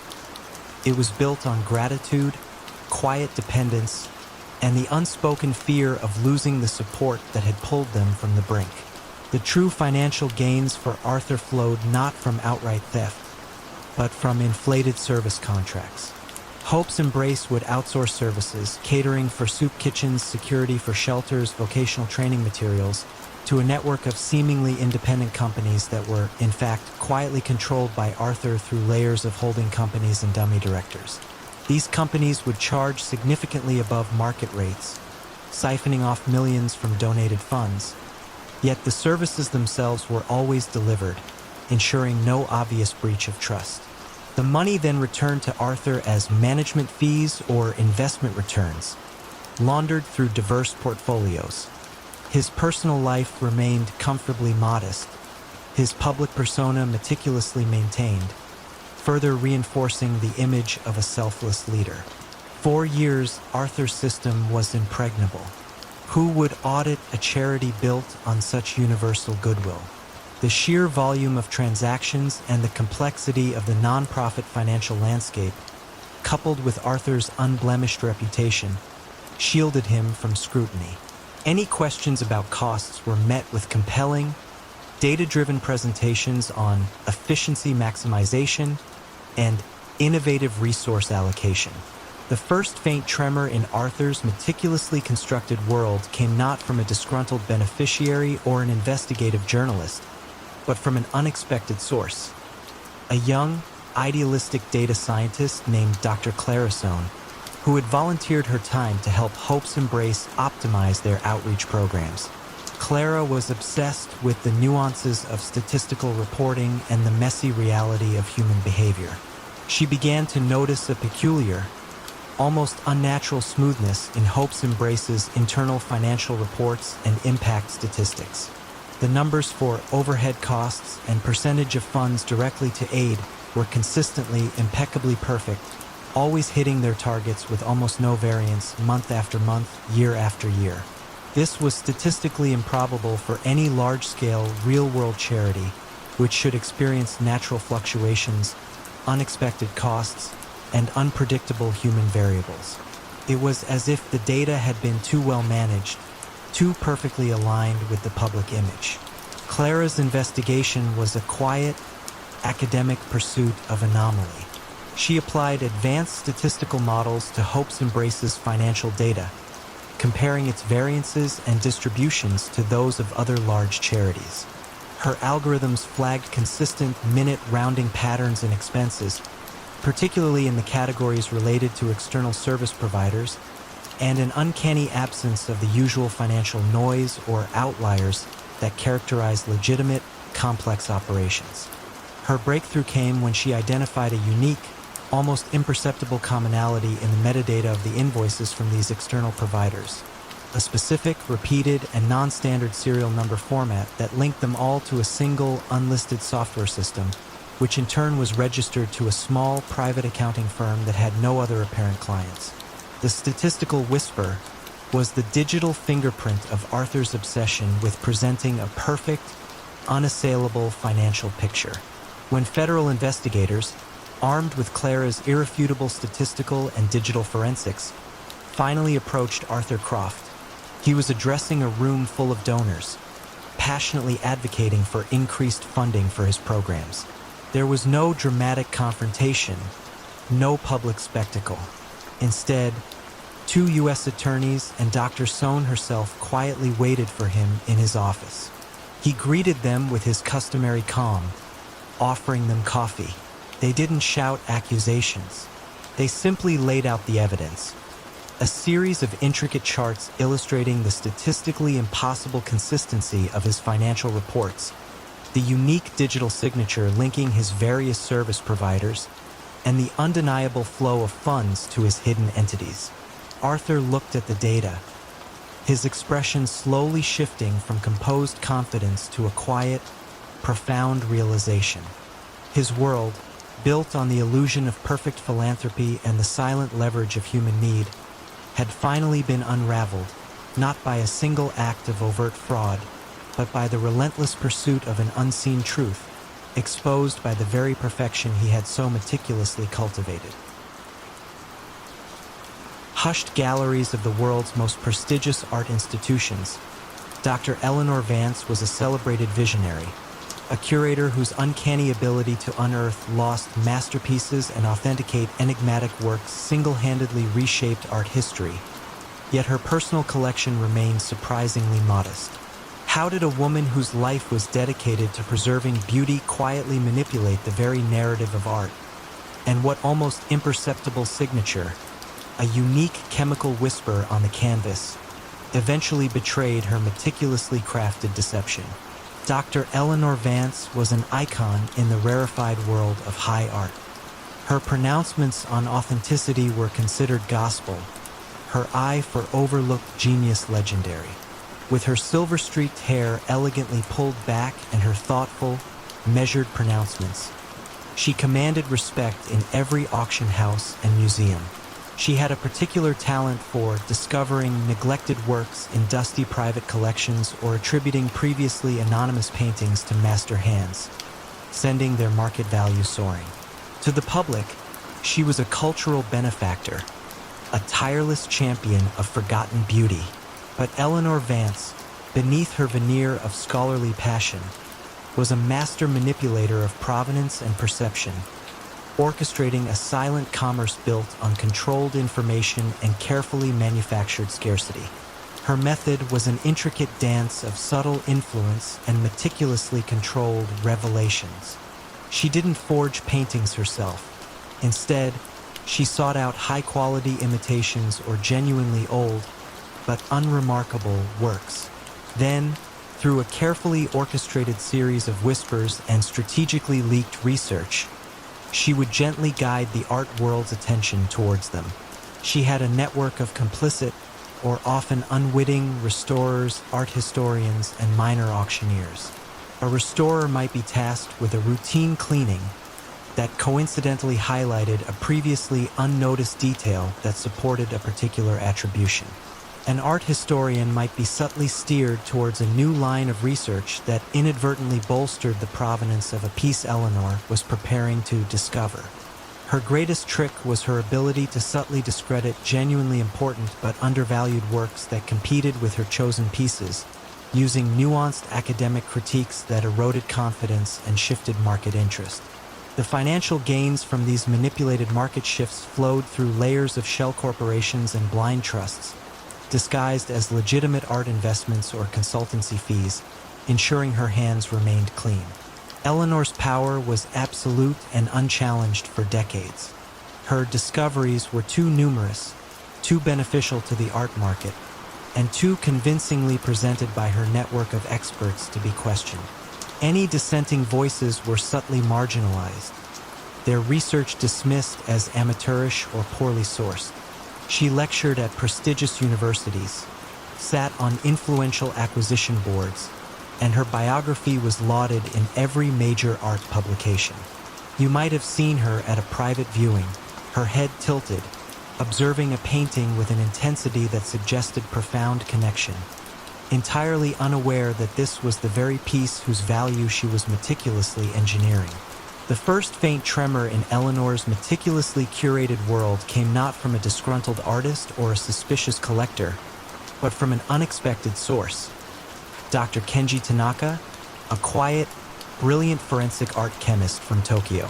Kenji was developing new non-invasive techniques for analyzing the precise chemical composition of historical pigments and binders, specifically looking for unique aging signatures that could determine a painting's true age and environmental history. His research was purely academic, focused on preservation rather than authentication. He started noticing a peculiar, statistically improbable consistency across several paintings that Eleanor Vance had recently discovered or reattributed. These works, spanning different historical periods and supposed geographic origins, shared a common, faint chemical patina, a specific blend of trace elements and organic compounds that, according to his models, shouldn't be present across such disparate pieces. It was a subtle, almost imperceptible, unnatural aging signature. Kenji's investigation wasn't driven by suspicion of fraud, but by scientific anomaly. The recurring chemical signature didn't align with natural aging processes for those periods or regions. It suggested a highly specific, perhaps proprietary, chemical treatment designed to accelerate or mimic certain aging effects. His breakthrough came when he cross-referenced his chemical data with obscure patents for conservation techniques and a highly specialized, limited production synthetic varnish. He discovered that the specific chemical blend he was finding was identical to a unique modern varnish developed in the 1980s by a small boutique conservation lab that, curiously, Eleanor Vance had quietly funded in its early stages and where many of her preferred restorers had trained. The unseen brushstroke was not artistic, but chemical, a telltale mark of her manipulations. When the International Art Fraud Unit, guided by Kenji's irrefutable scientific evidence, finally approached Eleanor Vance, she was giving a masterclass on Renaissance portraiture. There was no dramatic raid, no public outcry. Instead, two quiet Interpol agents and Dr. Tanaka himself arrived at her study. She offered them tea, her composure unruffled. They didn't shout accusations. They simply laid out Kenji's forensic reports, chromatograms showing the unique chemical fingerprint, mass spectrometry analyses proving the anachronistic compounds, and the undeniable link to the specialized varnish and the lab she had funded. Eleanor looked at the data, her gaze steady, a faint, almost imperceptible nod of recognition. Her world, built on the illusion of historical revelation and the quiet manipulation of truth, had finally been unraveled, not by a single act of betrayal, but by the cold, unyielding precision of science, revealing the hidden signature within the very beauty she claimed to preserve. In the hushed, gilded halls of Milan's most exclusive hotel, the Grand Paradiso, where whispered secrets were exchanged more freely than currency. A single, unassuming concierge held the keys to the city's most volatile fortunes and its darkest pasts. Yet his name was never spoken in connection with the power he wielded. How did a man whose official title was merely head concierge come to orchestrate the rise and fall of industrial empires and political careers? And what subtle flaw in his seemingly impenetrable web of influence ultimately exposed his quiet tyranny? Antonio, the concierge Rossi, was a fixture at the Grand Paradiso. For 3 decades, he had moved through its opulent lobby and discreet private suites with the quiet efficiency of a shadow. He was always impeccably dressed, his silver hair neatly combed, his smile a polite, knowing curve. Guests seeking impossible reservations, discreet services, or simply advice on the finest opera houses inevitably found their way to Antonio. He was a master of anticipating needs, of providing solutions before a problem was fully articulated. But Antonio's true genius lay not in service, but in collection. He understood that in the high-stakes world of Milanese power, information was the ultimate currency, and the Grand Paradiso, with its constant flow of industrialists, politicians, and socialites, was a rich, fertile ground. His operation was one of meticulous, almost artistic surveillance. Every member of his concierge team was an extension of his senses, trained to observe, to listen, and to recall. They noted the nervous glances exchanged, the hushed phone calls, the unusual visitors, the late-night departures, the subtle tension in a couple's demeanor. Antonio himself possessed an uncanny ability to connect these seemingly disparate fragments. A half-eaten breakfast in a certain suite, combined with an overheard snippet of conversation in the lounge and a sudden shift in a politician's public stance, could paint a devastatingly clear picture of a hidden affair or a precarious business deal. He stored these fragments not in a digital database, but in the labyrinthine corridors of his own mind, occasionally noting crucial details in a small, leather-bound book kept meticulously coded in his desk. The leverage he accumulated was never overtly wielded. Antonio did not threaten. Instead, he made quiet suggestions. A struggling industrialist, perhaps facing a crippling debt, might receive an unexpected loan from an anonymous source Antonio had quietly brokered, the unspoken cost being a future favor, a vote cast a certain way, or a contract steered in a particular direction. A politician caught in a compromising situation might find Antonio subtly advising them on how to manage the crisis, guiding them towards actions that, while resolving their immediate problem, ultimately served Antonio's unseen agenda. It was a sophisticated form of blackmail, cloaked in professional courtesy and a reputation for unparalleled discretion. You would never suspect, as you saw him guiding a foreign dignitary to a waiting limousine, that this man held the power to ruin the dignitary's career with a single anonymous phone call. His quiet influence permeated the city's fabric, unseen but profoundly felt. For years, Antonio's empire remained unchallenged. The individuals he controlled were too compromised, too fearful of exposure to speak out. The very nature of his power, built on quiet secrets and deniable transactions, made it impossible for traditional law enforcement to grasp. He was untouchable because there was no crime being overtly committed, only an intricate dance of favors and hidden obligations. The first crack in Antonio's carefully constructed world emerged not from a grand investigation, but from the quiet idealism of a young woman. Isabella Marino, a newly assigned junior journalist for a small investigative newspaper, had a particular fascination with the hidden currents that shaped Milan. She wasn't interested in the splashy headlines, but the underlying mechanisms of power. Isabella began to notice a recurring pattern. Several high-profile bankruptcies, sudden corporate takeovers, and inexplicable political resignations all seemed to involve individuals who had, at some critical juncture, been guests at the Grand Paradiso. It was a statistical anomaly, too consistent to ignore.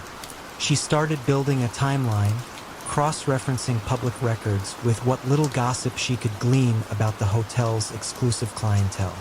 Isabella wasn't looking for a crime in the conventional sense. She was looking for a pattern of influence. Her breakthrough came when she discovered that a series of seemingly independent financial rescues, loans that appeared out of nowhere to save teetering companies, all originated from a single, obscure charitable foundation whose board members frequently stayed at the Grand Paradiso. She began to suspect that the hotel was not just a venue for power, but a nexus for its manipulation. The critical piece of the puzzle fell into place when she interviewed a recently retired, disillusioned former hotel employee, a laundress named Maria, who, out of a quiet sense of civic duty, mentioned Antonio's unusual interest in left-behind items, particularly diaries or notebooks, and his uncanny ability to retrieve them long after they were presumably disposed of. The end for Antonio Rossi was as discreet as his power had been. Isabella, with the help of a cautious, ethically minded prosecutor she had finally convinced, compiled a comprehensive report. It detailed not specific crimes, but the demonstrable pattern of manipulation, the flow of influence, and the sheer improbability of so many unrelated powerful figures becoming inextricably linked by their stays at the Grand Paradiso and their subsequent convenient solutions to crises. When the authorities quietly arrived at the hotel one Tuesday morning, Antonio was behind his desk, just as always. They presented him not with an arrest warrant, but with a meticulously detailed financial and relational diagram, illustrating the full extent of his quiet empire. He looked at it for a long moment, a faint, almost imperceptible nod. His world, built on the invisible threads of secrets and leverage, had finally been unraveled, not by a violent confrontation, but by the quiet, methodical pursuit of patterns and truth. The Grand Paradiso continued its grand existence, but the silent power behind its gilded doors had finally been acknowledged and quietly, irrevocably dismantled. The clatter of poker chips in the smoke-filled backroom of the Lucky Dime casino in Atlantic City, circa 1970, was often punctuated by the low, steady voice of Benny, the Book's Giordano.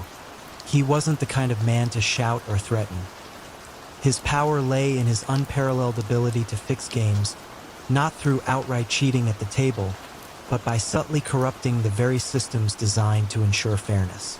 When a seemingly random string of professional gamblers, always known for their meticulous play, started experiencing inexplicable, catastrophic losing streaks, the whispered question began to circulate. Was Benny merely lucky, or was he orchestrating a grander, more insidious scheme to turn probability into pure profit? And what hidden variable in his complex equations would ultimately expose his intricate deceit? Benny Giordano was a mathematician in a world of brutes. He had a natural aptitude for statistics, for understanding the subtle ebb and flow of chance, and for identifying the vulnerabilities in any system. He was brought into the Santoro crime family not for his brawn, but for his brain, tasked with maximizing the illicit profits from their numerous casinos.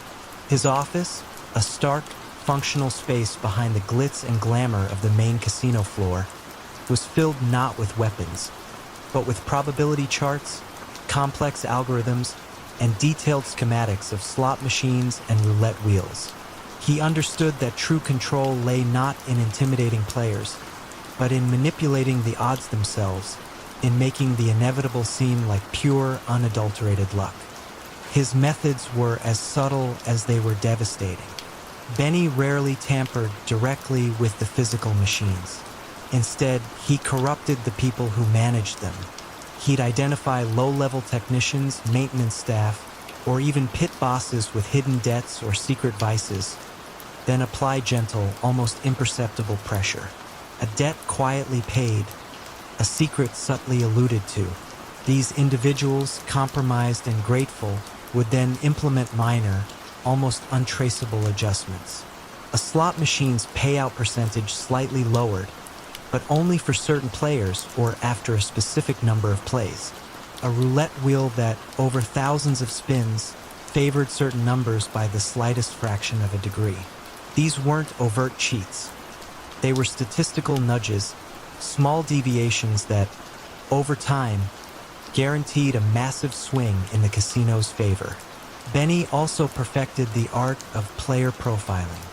He'd study the habits of high rollers, tracking their betting patterns, their preferred games, even their emotional tells. This data, fed into his complex calculations, allowed him to predict when a particular adjustment would yield the greatest return with the least suspicion. He wasn't just fixing games. He was fixing fates, guiding players towards their financial doom with a precision that seemed almost supernatural. You could often see the growing desperation in the eyes of a high roller as they emptied their pockets, swearing the odds were just off. Unable to pinpoint why, the atmosphere in the Lucky Dime became one of almost supernatural success for the house. The Santoro family's profits soared, exceeding even their most optimistic projections. Other crime families, baffled by the Santoros' consistent good fortune, began to seek Benny's counsel, paying exorbitant fees for his strategic insights. Benny, ever the calm, unassuming technician, simply provided his analyses, his reputation as the book's growing with every guaranteed win. He projected an air of quiet confidence, a man who understood the universe's chaotic dance and had found a way to bend it to his will. The unraveling began not with a disgruntled employee, but with a highly specialized and deeply suspicious form of reverse engineering.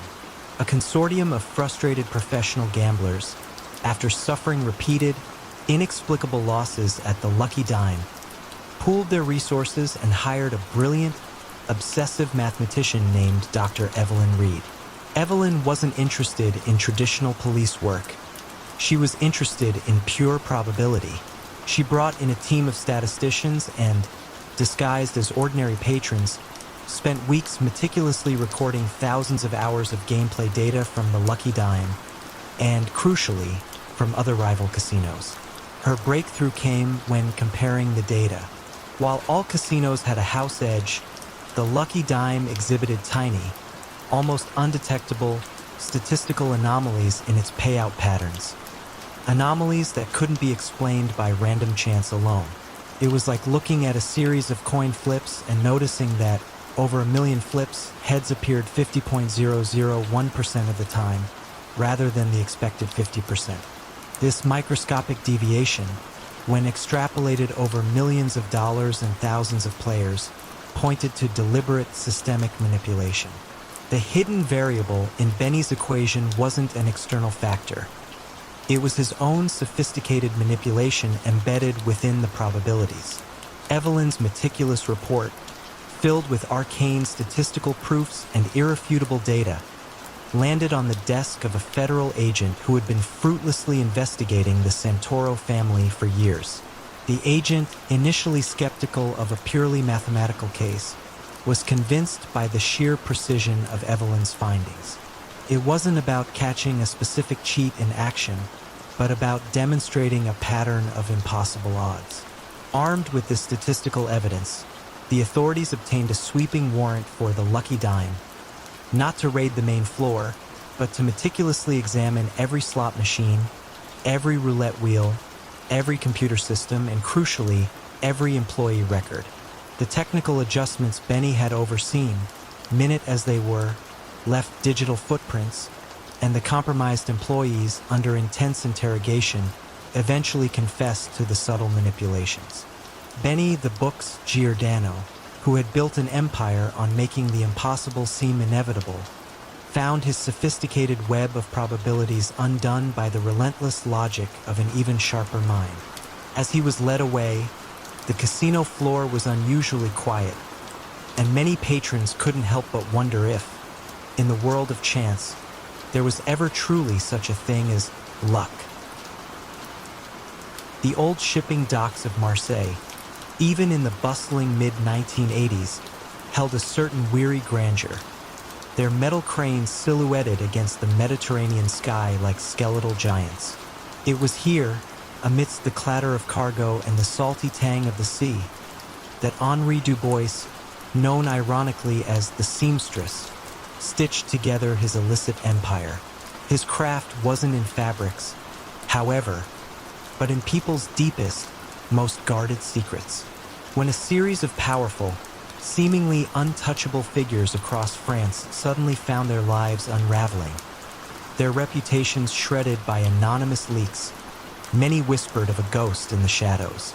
But who was truly pulling the threads, meticulously weaving blackmail into an unbreakable web of control, and what hidden flaw in Henry's intricate design would ultimately cause his carefully constructed tapestry to unravel?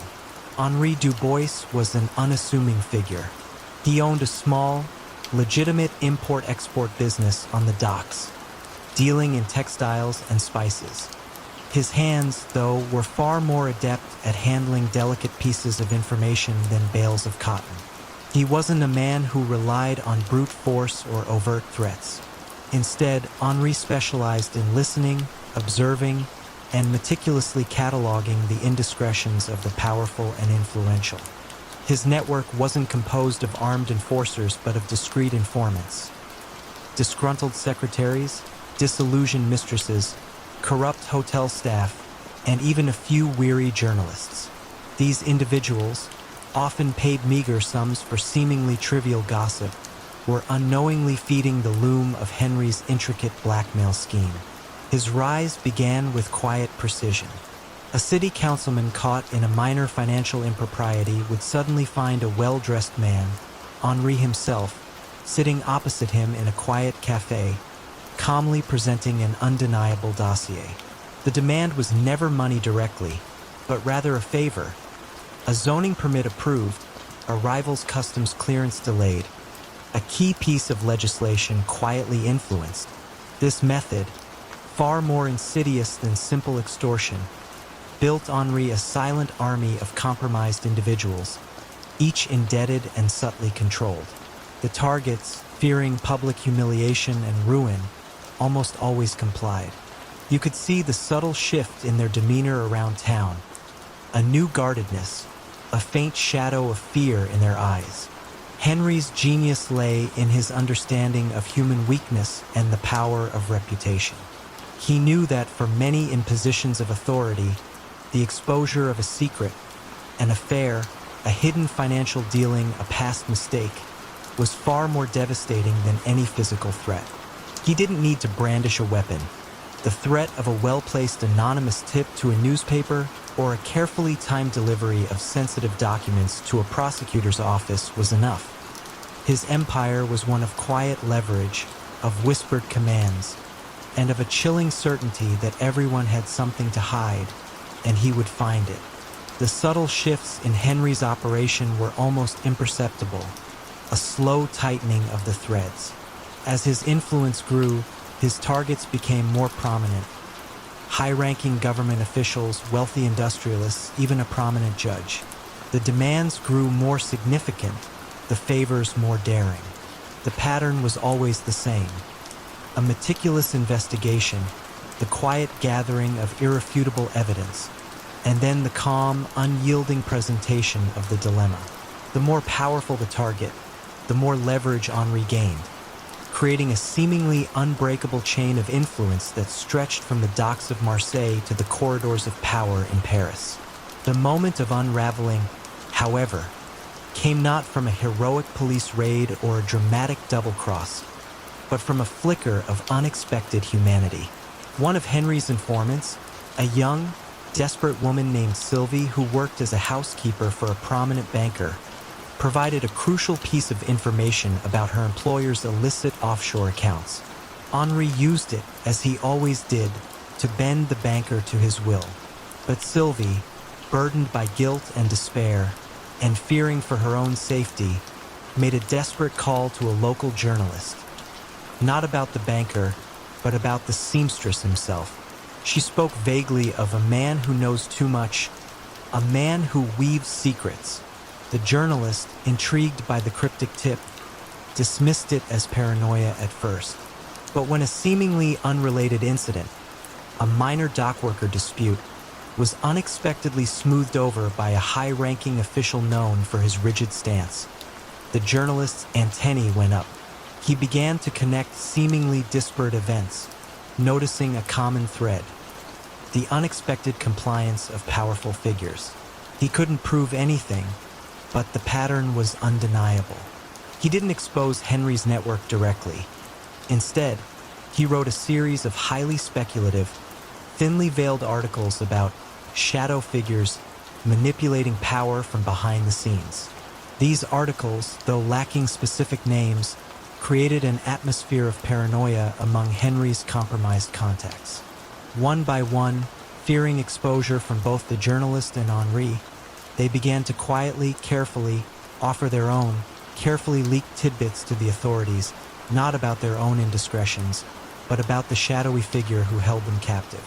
A whispered name here, a vague location there, until slowly, painstakingly, the threads began to lead back to the quiet import-export business on the Marseille docks. The police, finally having enough fragmented pieces, raided Henry's office, not finding guns or drugs, but a meticulously organized archive of secrets, the very core of his power. As the officers sifted through the countless folders, each labeled with a prominent name and a cryptic code, one couldn't help but wonder: how many lives had been silently dictated, how many fates secretly manipulated by the chilling efficiency of the seamstress.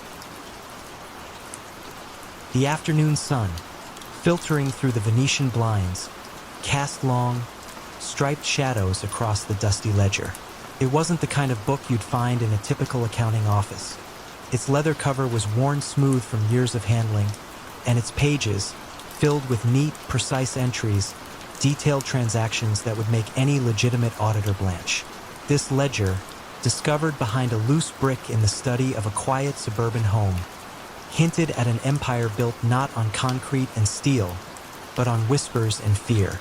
Who would suspect a seemingly ordinary accountant, a man named Arthur Finch, of orchestrating such a formidable criminal enterprise, and what hidden details within these cryptic entries would eventually lead to his downfall?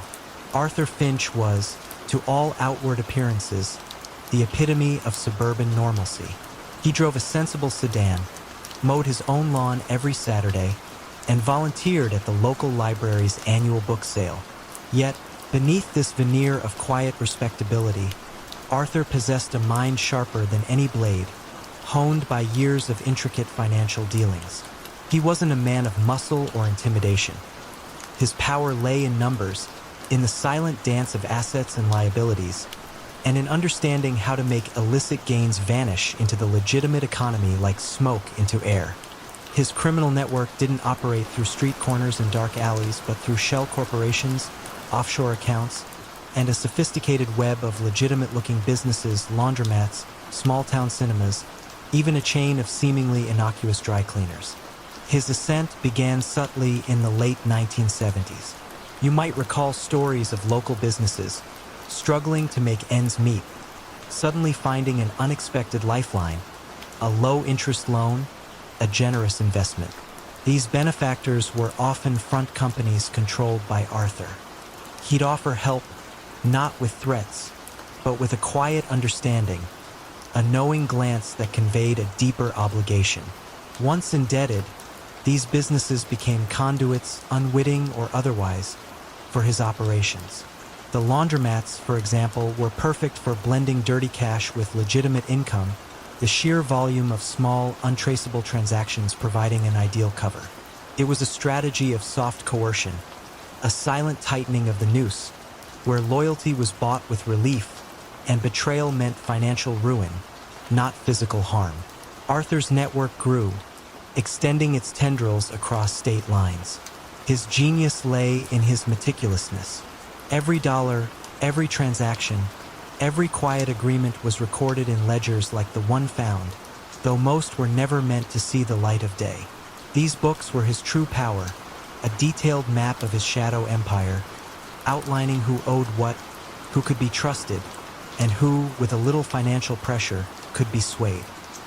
He cultivated a reputation for being utterly dependable, a man whose word, even in the illicit underworld, was as good as gold, precisely because he could back it up with a devastatingly accurate accounting of every debt and favor. The shift in pacing, the quiet hum of the air conditioner in the stuffy FBI office in the early 1990s, seemed to underscore the slow, painstaking nature of the investigation. Agent Lena Petrova had been handed the Finch file, almost as a joke, a financial whodunit with no bodies, no violence, just an inexplicable surge in cash flow through a seemingly benign dry-cleaning chain. Petrova, however, had a knack for patterns, a quiet tenacity that saw beyond the surface. She began tracing the obscure loans, the curiously opportune investments, the sudden solvency of businesses that should have failed. It was like peeling an onion, layer by meticulous layer, each one revealing a sliver more of Arthur Finch's hidden design. The crucial moment arrived not with a bang, but with a barely audible click. A disgruntled former employee, dismissed by one of Arthur's mid-level managers for petty theft, sought revenge not through violence, but through information. He knew where Arthur kept some old books, hinting at their value with a nervous tremor in his voice. This lead, vague as it was enough. A search warrant, obtained through weeks of painstaking financial forensics, led agents to that quiet suburban home, to the study, and finally, to the loose brick behind the worn armchair. When the ledger was found, Arthur Finch was not surprised. He met the agents with a calm, almost serene expression. He knew the game was up. The meticulousness that had built his empire was also its undoing. The entries, precise and unambiguous, laid bare every illicit transaction, every front company, every quiet act of coercion. There was no escaping the cold, hard data he himself had so diligently recorded. He had left a breadcrumb trail, not for others to follow, but for himself to navigate, a testament to his own intricate genius. In the end, it was not an enemy's bullet or a rival's betrayal that brought Arthur Finch down, but the silent, unyielding testimony of his own hand, captured within the pages of a dusty, unassuming ledger. And as the story of the quiet accountant who built an empire of shadows unfolded, it left many wondering. How many other such meticulous minds were quietly operating just beneath the surface of everyday life? The incessant chime of slot machines in the gaudy, neon-lit Starlight Casino of Las Vegas in the late 1980s masked a far more subtle symphony of deception. Frank the Fixer Moretti, ostensibly a casino manager, was orchestrating a quiet revolution in credit fraud, leveraging the insatiable appetites of high rollers to funnel millions through phantom debts and manipulated lines of credit. When a series of wealthy individuals, seemingly immune to financial woes, suddenly found their legitimate assets mysteriously frozen and their credit ratings in tatters, whispers began to circulate about a shadowy figure pulling the strings. But what ingenious financial shell game did Frank employ to exploit the high stakes of the gambling world? And what mundane, yet overlooked, piece of paper would eventually expose the elaborate deception of the Fixer? Frank Moretti was a master of human psychology, a former bank executive who understood the allure of unlimited credit and the desperation of a losing streak. He didn't need to strong-arm. He simply offered a path to continued indulgence. His role as a casino manager was a perfect front, granting him intimate access to the financial habits and vulnerabilities of the casino's most coveted clients, the high rollers. His office, a surprisingly Spartan space behind the velvet ropes of the VIP lounge, was filled not with gambling paraphernalia, but with credit reports, banking regulations, and a meticulous, handwritten ledger detailing his clients' hidden financial woes. His criminal enterprise wasn't about skimming cash from the casino floor. It was about manipulating the very concept of debt. Frank would target wealthy individuals with significant but illiquid assets, say, a sprawling real estate portfolio or valuable art collections, who were, ironically, cash poor due to lavish spending habits or poor investments. When these high rollers inevitably hit a losing streak, Frank would appear not as a loan shark, but as a benevolent savior. He'd offer them seemingly unlimited lines of credit, facilitated through obscure, offshore banks he controlled.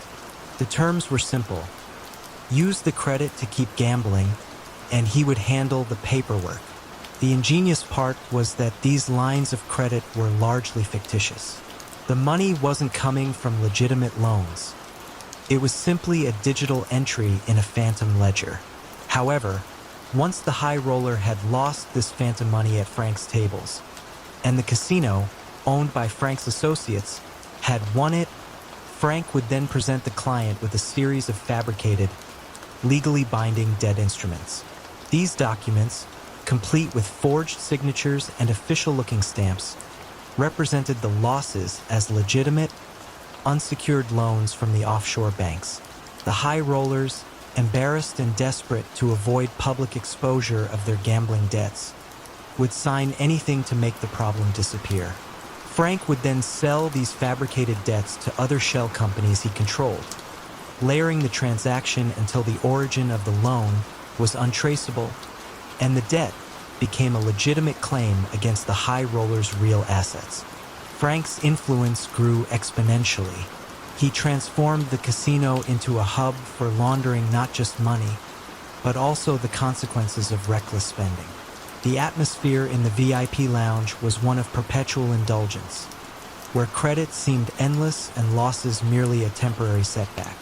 You could almost feel the phantom wealth circulating, turning into real claims against real fortunes. Frank operated with a calm, almost professorial air, convinced that his intricate financial web was impenetrable, relying on his clients' pride and desperation to sign away their futures. The unraveling began, not with an audit of the casino, but with a seemingly trivial legal dispute far from the flashing lights of Vegas. A renowned, but notoriously flamboyant, film producer, one of Frank's most prominent victims, found his long-established legitimate bank accounts suddenly frozen. His attorney discovered that this freeze was due to a bizarre, complex claim from an unknown offshore entity, alleging a massive unpaid loan. The producer, confused, swore he had never taken such a loan, only lines of credit from the fixer at the Starlight Casino.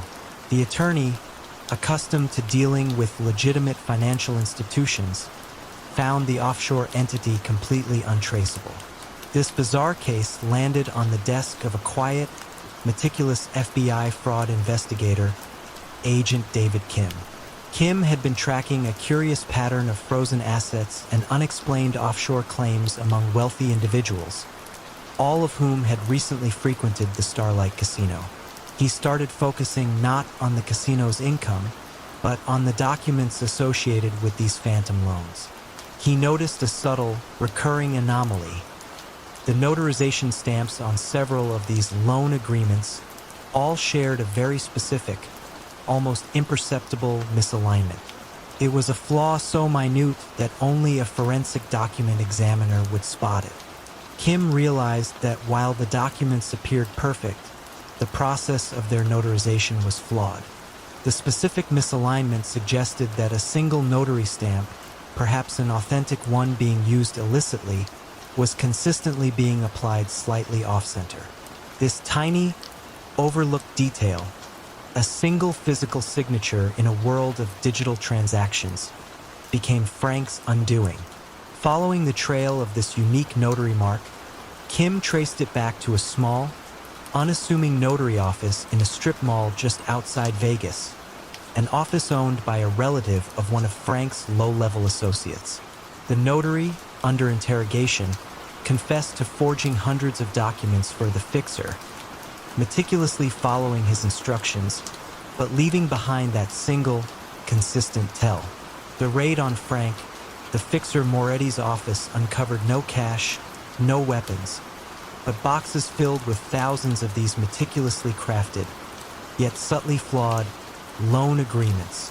As he was led away, the constant chime of the slot machines continued, oblivious to the silent collapse of the empire built on the fragile line between perceived wealth and crushing, invisible debt. And as the financial world grappled with the implications, many couldn't help but wonder, how many other meticulously crafted deceptions, built on exploiting human weakness, are undone by the most mundane, overlooked details? Pulsing heart of the 1990s Los Angeles music scene, every breakout artist seemed to owe their meteoric rise to the enigmatic, velvet-voiced record producer Julian Vance, yet their personal fortunes rarely matched their public success. How did one man seemingly control the destinies of so many rising stars, guiding them to fame while keeping their wealth subtly out of reach? And what unseen flaw in his perfectly crafted illusion eventually allowed the music itself to betray him? Julian Vance was a figure of almost mythical stature in the music industry. His recording studio, the Sound Sanctuary, nestled discreetly in the Hollywood Hills, was a temple where raw talent was supposedly sculpted into platinum-selling artistry.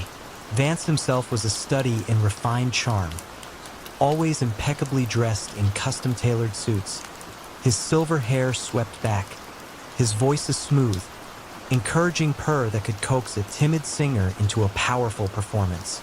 He discovered raw, passionate artists from gritty clubs and humble garages, promising them the moon massive advances, state-of-the-art recording, relentless promotion. To the public, he was a visionary, a benevolent mentor who believed in the transformative power of music. But beneath the polished surface, Julian Vance was orchestrating a quiet, insidious empire built on debt, dreams, and the unyielding control of artistic output. His system was an ingenious form of financial bondage, cloaked in the complex language of music contracts. Artists, desperate for their break, would sign agreements laden with predatory clauses. Vance's label, Ascension Records, would front enormous recording costs for studio time, session musicians, engineers, and even basic living expenses, all of which were inflated to astronomical levels and meticulously charged back to the artist. Advances, while seemingly generous, were merely future earnings already spent. Promotional tours, music video productions, and marketing campaigns were executed at exorbitant rates, further burying artists in insurmountable debt.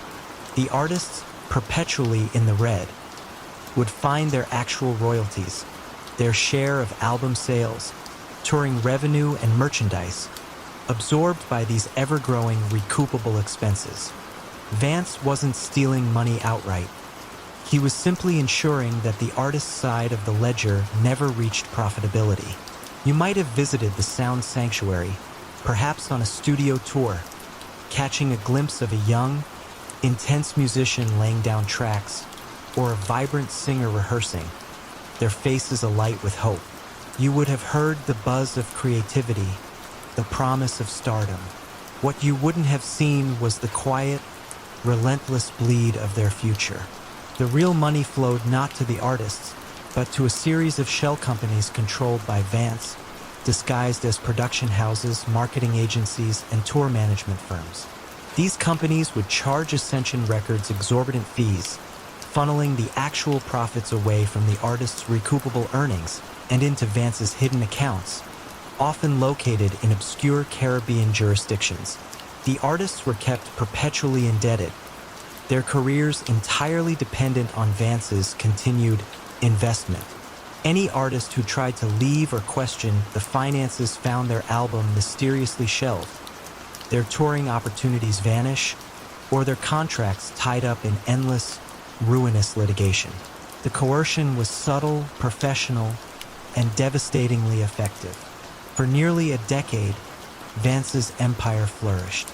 Artists, eager for success, often believed their lack of personal wealth was simply the price of breaking into the notoriously difficult music industry. The complexity of the contracts, the layers of corporate entities, and the sheer volume of transactions made it nearly impossible for individual artists or even their small, underfunded lawyers to unravel the scheme. Industry watchdogs, focused on copyright infringement or direct fraud, overlooked the systemic financial exploitation masked by legitimate-looking expenses. The first quiet discord in Vance's perfectly composed symphony emerged from an unlikely collaboration. Christine Davies, a veteran investigative journalist for a niche music industry magazine, and Ben Carter, a young, idealistic entertainment lawyer with legal aid. Christine had spent years observing the curious pattern of artists who, despite achieving massive commercial success, remained strangely impoverished, always citing contractual obligations or recoupment issues.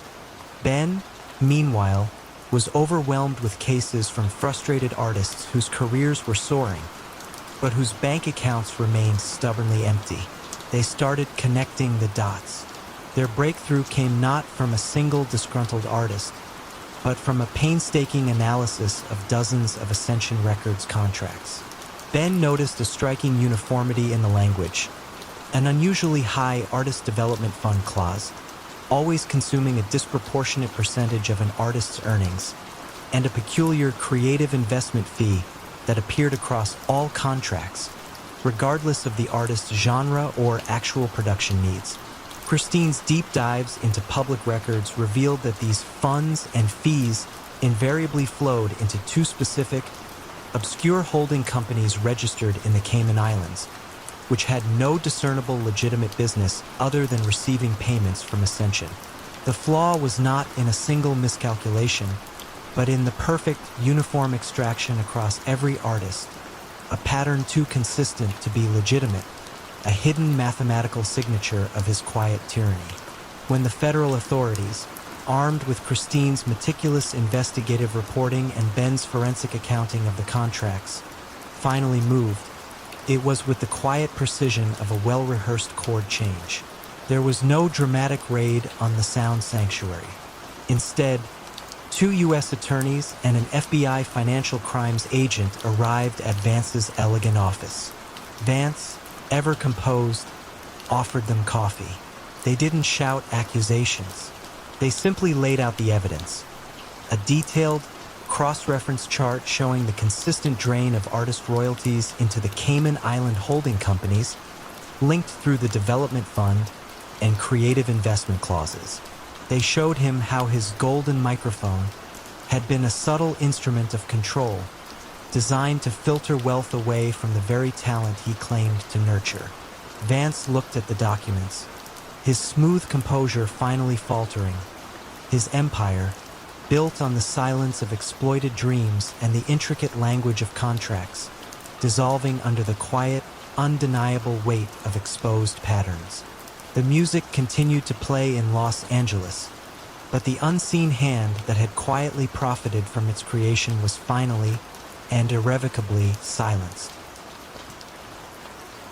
In a secluded, unassuming print shop nestled deep within the industrial outskirts of Naples, millions of euros in perfect counterfeit currency flowed silently into the European economy. Yet the man behind it, a meticulous master printer named Enzo the Monk Ferraro, lived a life of almost monastic simplicity, eschewing all overt displays of wealth. How did such a seemingly ordinary craftsman manage to create a counterfeiting operation of unparalleled precision and scale? And what infinitesimal flaw, a subtle deviation from true perfection, eventually led to the unraveling of his quiet reign? Enzo Ferraro was a man of habit and quiet dedication.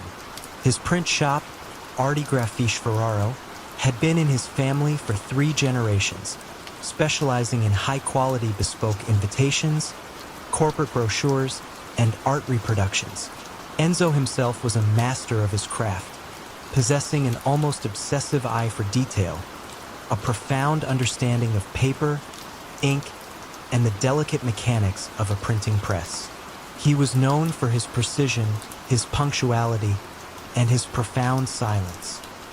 He lived in a modest apartment above the shop, rarely ventured out, and his only passion seemed to be the intricate dance of machinery and color that defined his work. But beneath this veneer of quiet dedication lay a clandestine ambition, to print money so perfect it would defy detection. His journey into counterfeiting began not with a desire for lavish wealth, but with a fascination, almost an artistic challenge.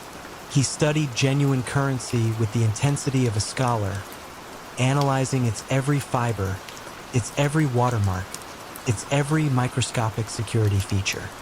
He invested slowly, discreetly in the finest papers, the most advanced inks, and specialized printing plates, often ordering them from disparate, unsuspecting suppliers across Europe and Asia, ensuring no single vendor could trace his true intentions. He rarely, if ever, outsourced. Every step of the process, from the initial engraving to the final cut, was performed by his own hands, often under the pale glow of a single lamp, long after the city had gone to sleep. He was a lone artisan in a dark trade, the monk because of his reclusive habits and the meticulous, almost devotional focus he brought to his illicit craft. The money he produced was not just fake. It was, in its material reality, a flawless imitation designed to blend seamlessly into the legitimate flow of commerce. Enzo's distribution network was as understated as his production. He didn't deal with street thugs or flashy criminals. Instead, he used a small, carefully vetted group of intermediaries, unassuming businessmen with legitimate fronts, who would discreetly introduce batches of the counterfeit currency into the broader economy through large-scale, low-profit transactions. Bulk purchases of perishable goods, small investments in struggling businesses, or even quietly exchanging them at busy tourist hubs. The money was always dispersed in small, unalarming amounts, ensuring it dispersed quickly and was almost impossible to trace back to its origin. This diffuse method ensured that no single large transaction would trigger red flags, and that the ink was barely dry before the notes were circulating far from Naples. For years, the counterfeit euros were an enigma. Authorities knew there was a flood of high-quality fakes, but they couldn't trace the source. The notes were too good, too indistinguishable from genuine currency. They appeared in random European cities, always in small amounts, making it impossible to establish a clear geographic origin. Investigations focused on established criminal networks, but Enzo, the quiet artisan, remained entirely outside their radar. His lack of personal extravagance, his disciplined routine, and his complete lack of a criminal record kept him invisible. You might have received one of his notes as change in a Parisian cafe, or withdrawn one from an ATM in Berlin, entirely oblivious to the silent, meticulous effort that went into its creation. The beginning of the end for Enzo came not from a human tip, but from a machine, or rather, the data it generated. The European Central Bank had recently deployed a new generation of sophisticated currency detection machines in major banks across the continent. These machines, far more advanced than previous models, could not just detect obvious fakes, but could analyze microscopic inconsistencies in texture, faint deviations in the magnetic strip, and almost imperceptible variations in the ink's chemical composition. Over time, these machines began to flag a statistically significant number of almost perfect notes. Not enough to stop a transaction, but enough to trigger a quiet internal alert. The flaw was not in the design of the notes, but in an almost imperceptible variation in the drying process of a specific ink, a minute difference that only a machine operating at atomic levels could detect. A dedicated team of forensic currency analysts, led by Dr. Lena Schmidt, a German expert with a background in material science, began to compile the data. They weren't looking for obvious fakes.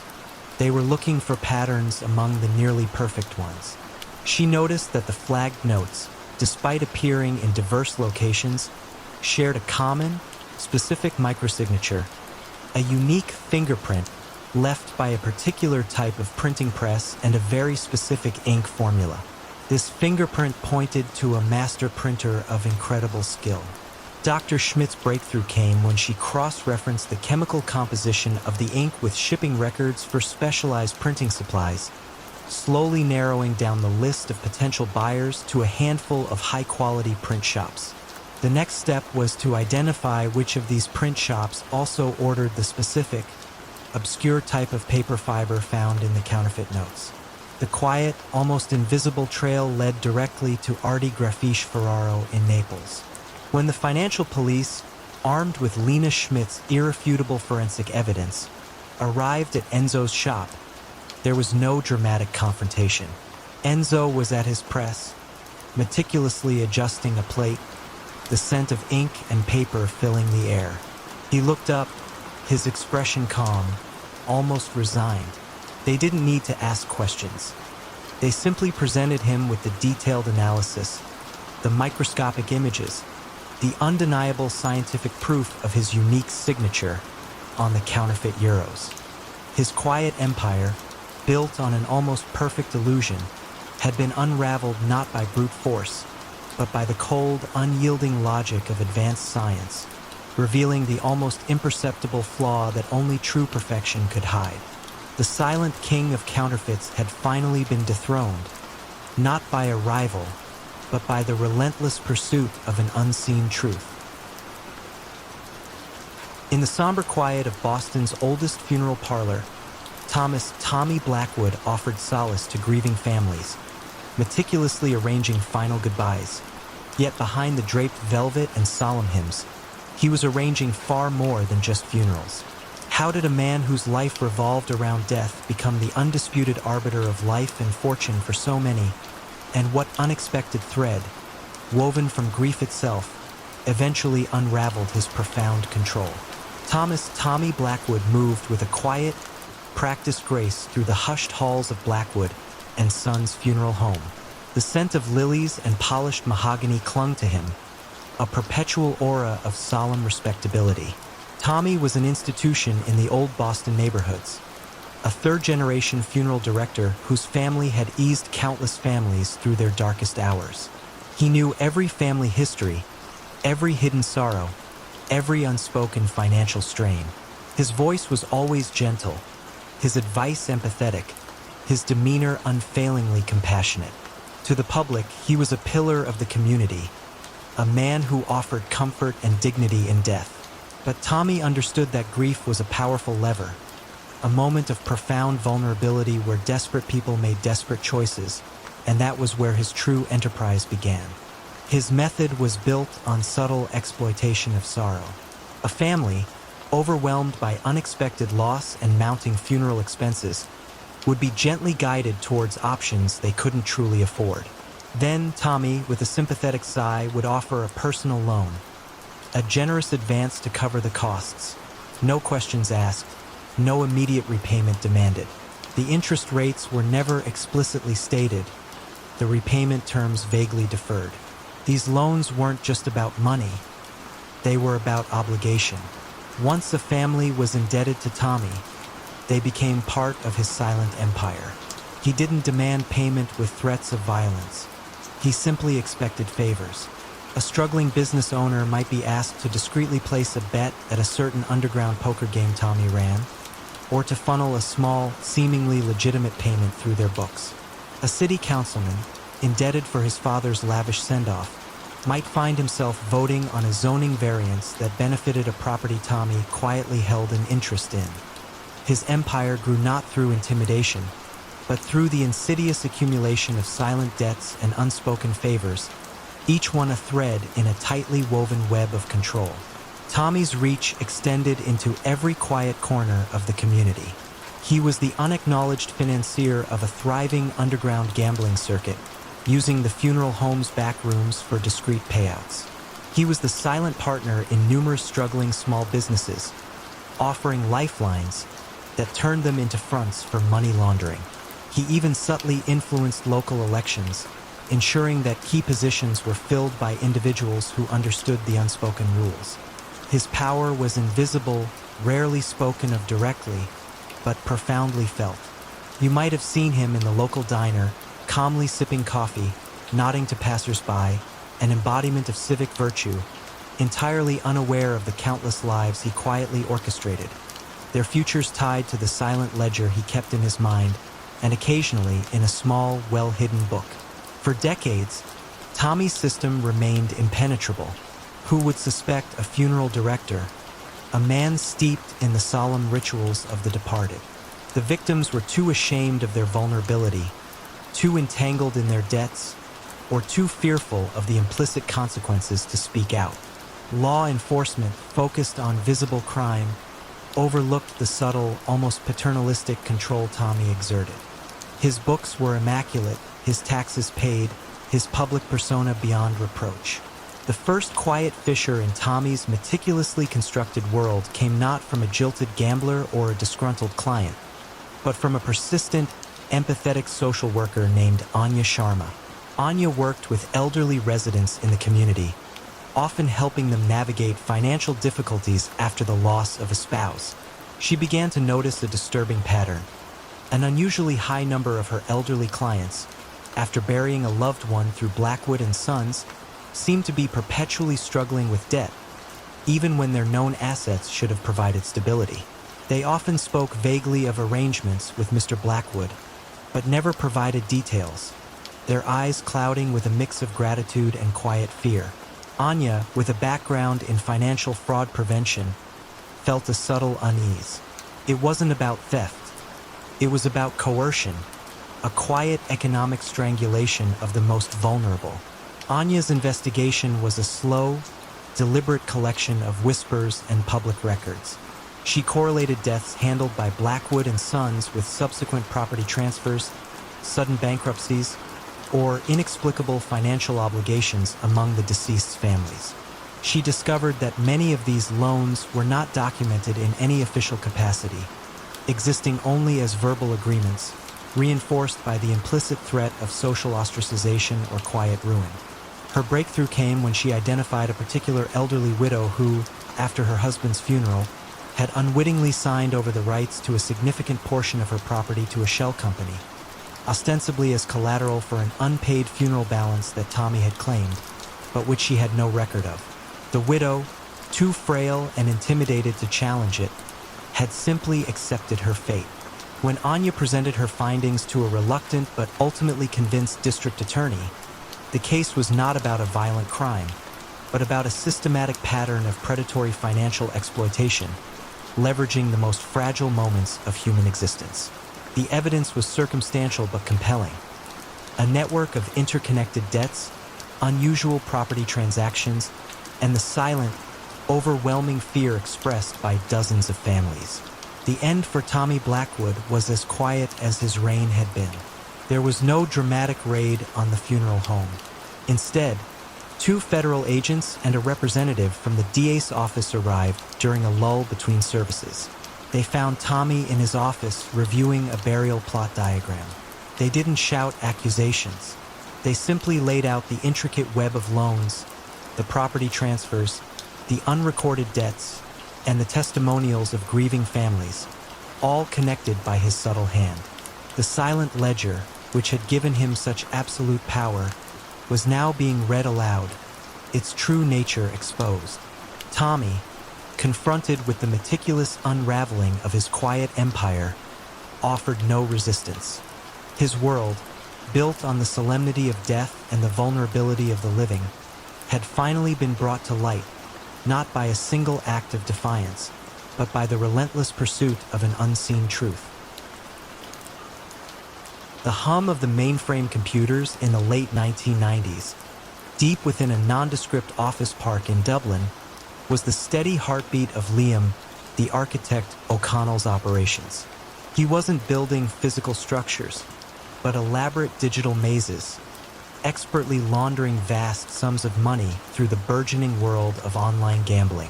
When seemingly legitimate internet casinos, appearing overnight and dissolving just as swiftly, began to leave a trail of untraceable digital transactions across international borders, authorities were baffled. But what sophisticated, almost invisible method did Liam employ to hide his dirty billions, and what tiny, yet critical digital ghost would eventually expose the meticulously crafted architecture of his virtual empire? Liam O'Connell was a prodigy of the digital age, a former cybersecurity consultant with a keen understanding of network vulnerabilities and the intricate pathways of online finance. He saw the internet not just as a tool, but as a vast, unregulated frontier, ripe for exploitation. Unlike the old guard, Liam had no need for gritty backrooms or physical intimidation. His realm was the ethereal space of servers and algorithms, his currency encrypted data packets. He offered a service unparalleled in its efficiency. The instantaneous transformation of illicit cash into clean, digital assets, then back again, leaving no discernible trace. His method was an evolution of traditional money laundering, adapted for the digital sphere. Liam would create a network of legitimate-looking online casinos, registered in obscure offshore jurisdictions with lax financial regulations. These weren't mere fronts. They were fully functional gambling sites, complete with real players and real games. The genius, however, lay in the ghost players, sophisticated AI bots, programmed by Liam, that would join high-stakes poker games or roulette tables. These bots, funded with dirty money, would consistently lose to other bots controlled by Liam or to real players who were unknowingly acting as conduits. The losses would then be paid out to accounts controlled by Liam, appearing as legitimate gambling winnings. The real key was the sheer volume and speed. Thousands of transactions, often for relatively small amounts, would occur simultaneously across multiple platforms, blending dirty money with legitimate gambling revenue. Then, through a series of rapid-fire transfers between offshore e-wallets, crypto exchanges, and shell companies, the money would be layered, losing its original identity with each hop. It was a digital whirlwind, designed to overwhelm and confuse any financial investigator. You could almost feel the phantom currents of illicit wealth flowing through the global network, unseen but undeniably present. Liam's operation thrived on its anonymity and its adaptability. If one online casino drew too much attention, it could be dissolved within hours, its servers wiped clean, and a new one spun up under a different name, different jurisdiction. He offered his services to a global clientele, from drug cartels to corrupt politicians, all drawn by the promise of untraceable, instantaneous wealth purification. The atmosphere around Liam, though he worked alone from his quiet office, was one of absolute, almost godlike control over the digital flow of money. He believed he had created a system so complex, so ephemeral, that it was truly uncatchable. The unraveling began, not with a technical flaw in his code, but with a subtle human element he hadn't fully accounted for. One of his real player conduits, a desperate online gambler in Eastern Europe who had been unknowingly receiving small, lucky winnings from Liam's bots, became suspicious. He wasn't a hacker or an investigator, just a frustrated player who noticed that he consistently won more often when playing against a particular set of newly registered, oddly aggressive opponents, always at certain times of the day, and then those winnings would disappear as quickly as they appeared when he tried to transfer them out. The money was effectively locked into Liam's system. He eventually approached an online forum dedicated to exposing gambling scams, detailing the bizarre patterns of his luck. Among the forum members was a sharp, young cybercrime analyst for Interpol working undercover. She immediately recognized the unique digital ghost, the statistical improbability of a string of players consistently losing to a specific, rotating set of new accounts, always funneling money towards offshore accounts. It was a faint, almost invisible signature, but it was there. She began to trace the seemingly disparate threads, not through individual transactions, which were too numerous and fragmented, but through the timing and IP addresses of the server activity. Her investigation wasn't about following the money itself, but about mapping the connections between the constantly shifting digital entities. She discovered clusters of server activity originating from the same IP ranges, dissolving and reappearing in new configurations, all pointing back to a small set of sophisticated bot networks. These networks, though disguised, occasionally left a lingering digital footprint, a phantom echo of their previous existence. This allowed her to pinpoint the master control server in Dublin. The raid, when it came, was not on a bustling casino floor, but on a quiet office, where Liam, the architect O'Connell, sat calmly amidst a glowing array of monitors, his fingers still dancing across keyboards. He had created a perfect digital labyrinth, but in his pursuit of absolute anonymity, he had overlooked the subtle, yet undeniable, ghosts his own digital creations left behind. As he was led away, the hum of the mainframes continued, a chilling reminder of the vast, unseen flows of wealth beneath the surface of the internet, and the enduring question: how many other digital architects are quietly building their empires in the unseen corners of cyberspace?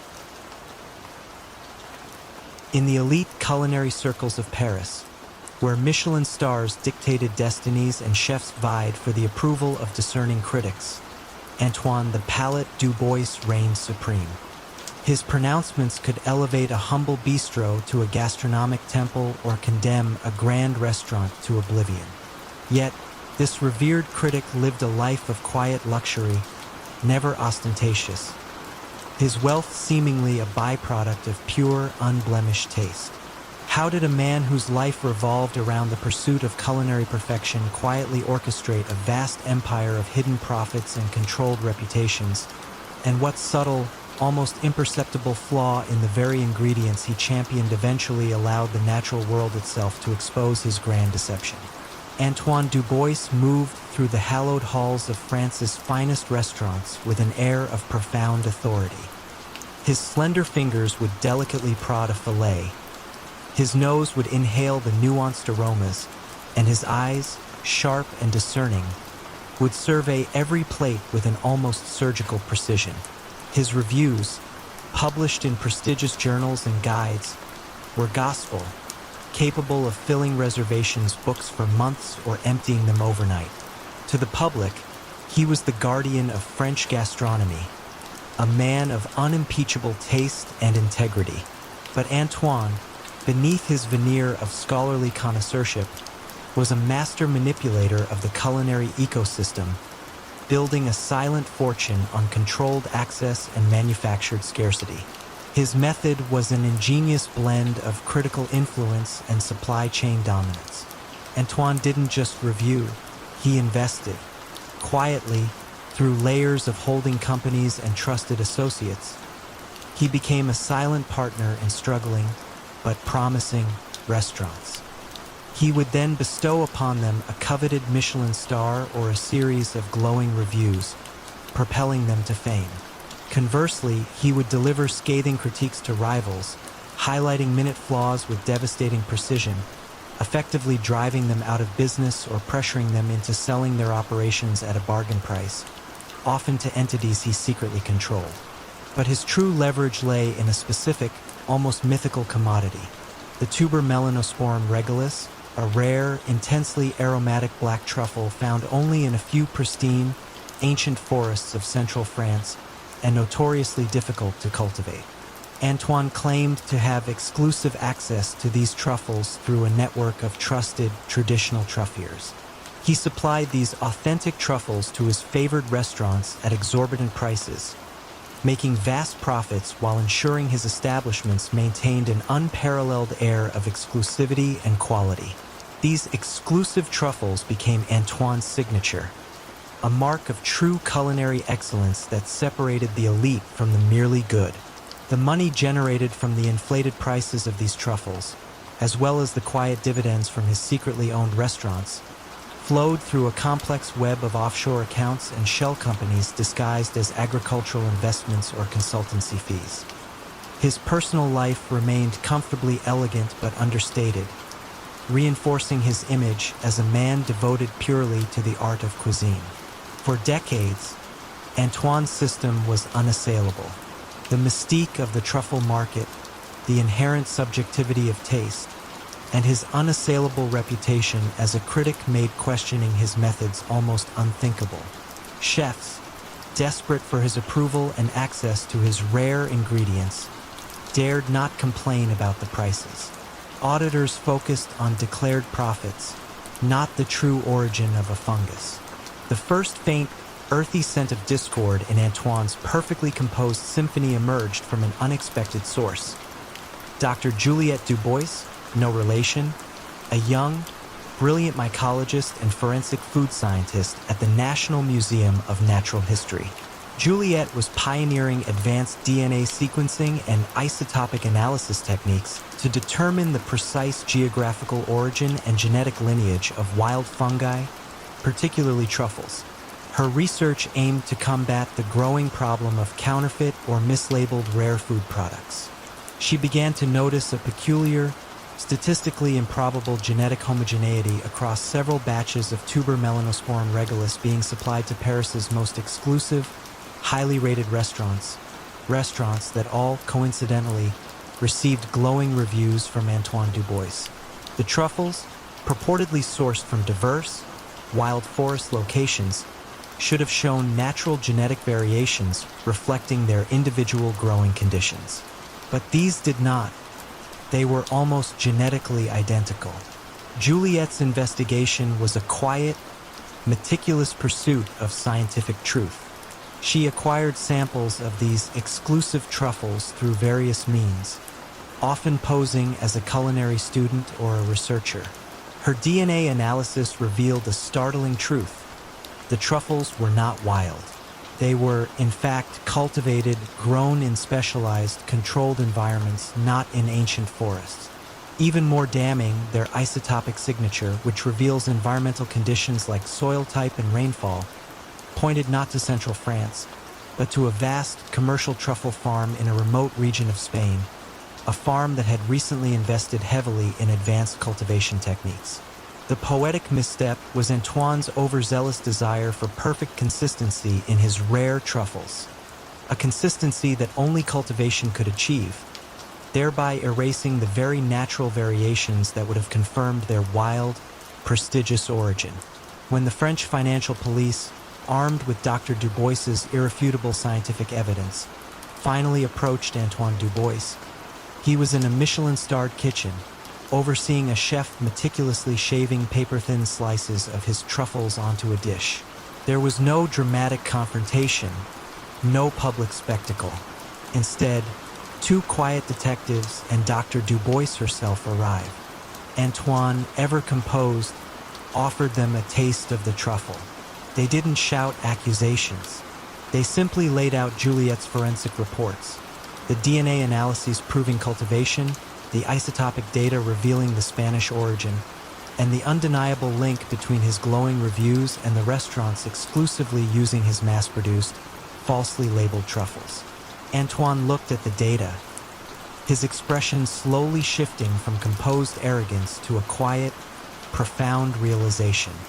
His world, built on the illusion of impeccable taste and the silent manipulation of an entire culinary ecosystem, had finally been unraveled, not by a single act of betrayal, but by the relentless pursuit of an unseen truth, exposed by the very essence of the natural world he claimed to champion.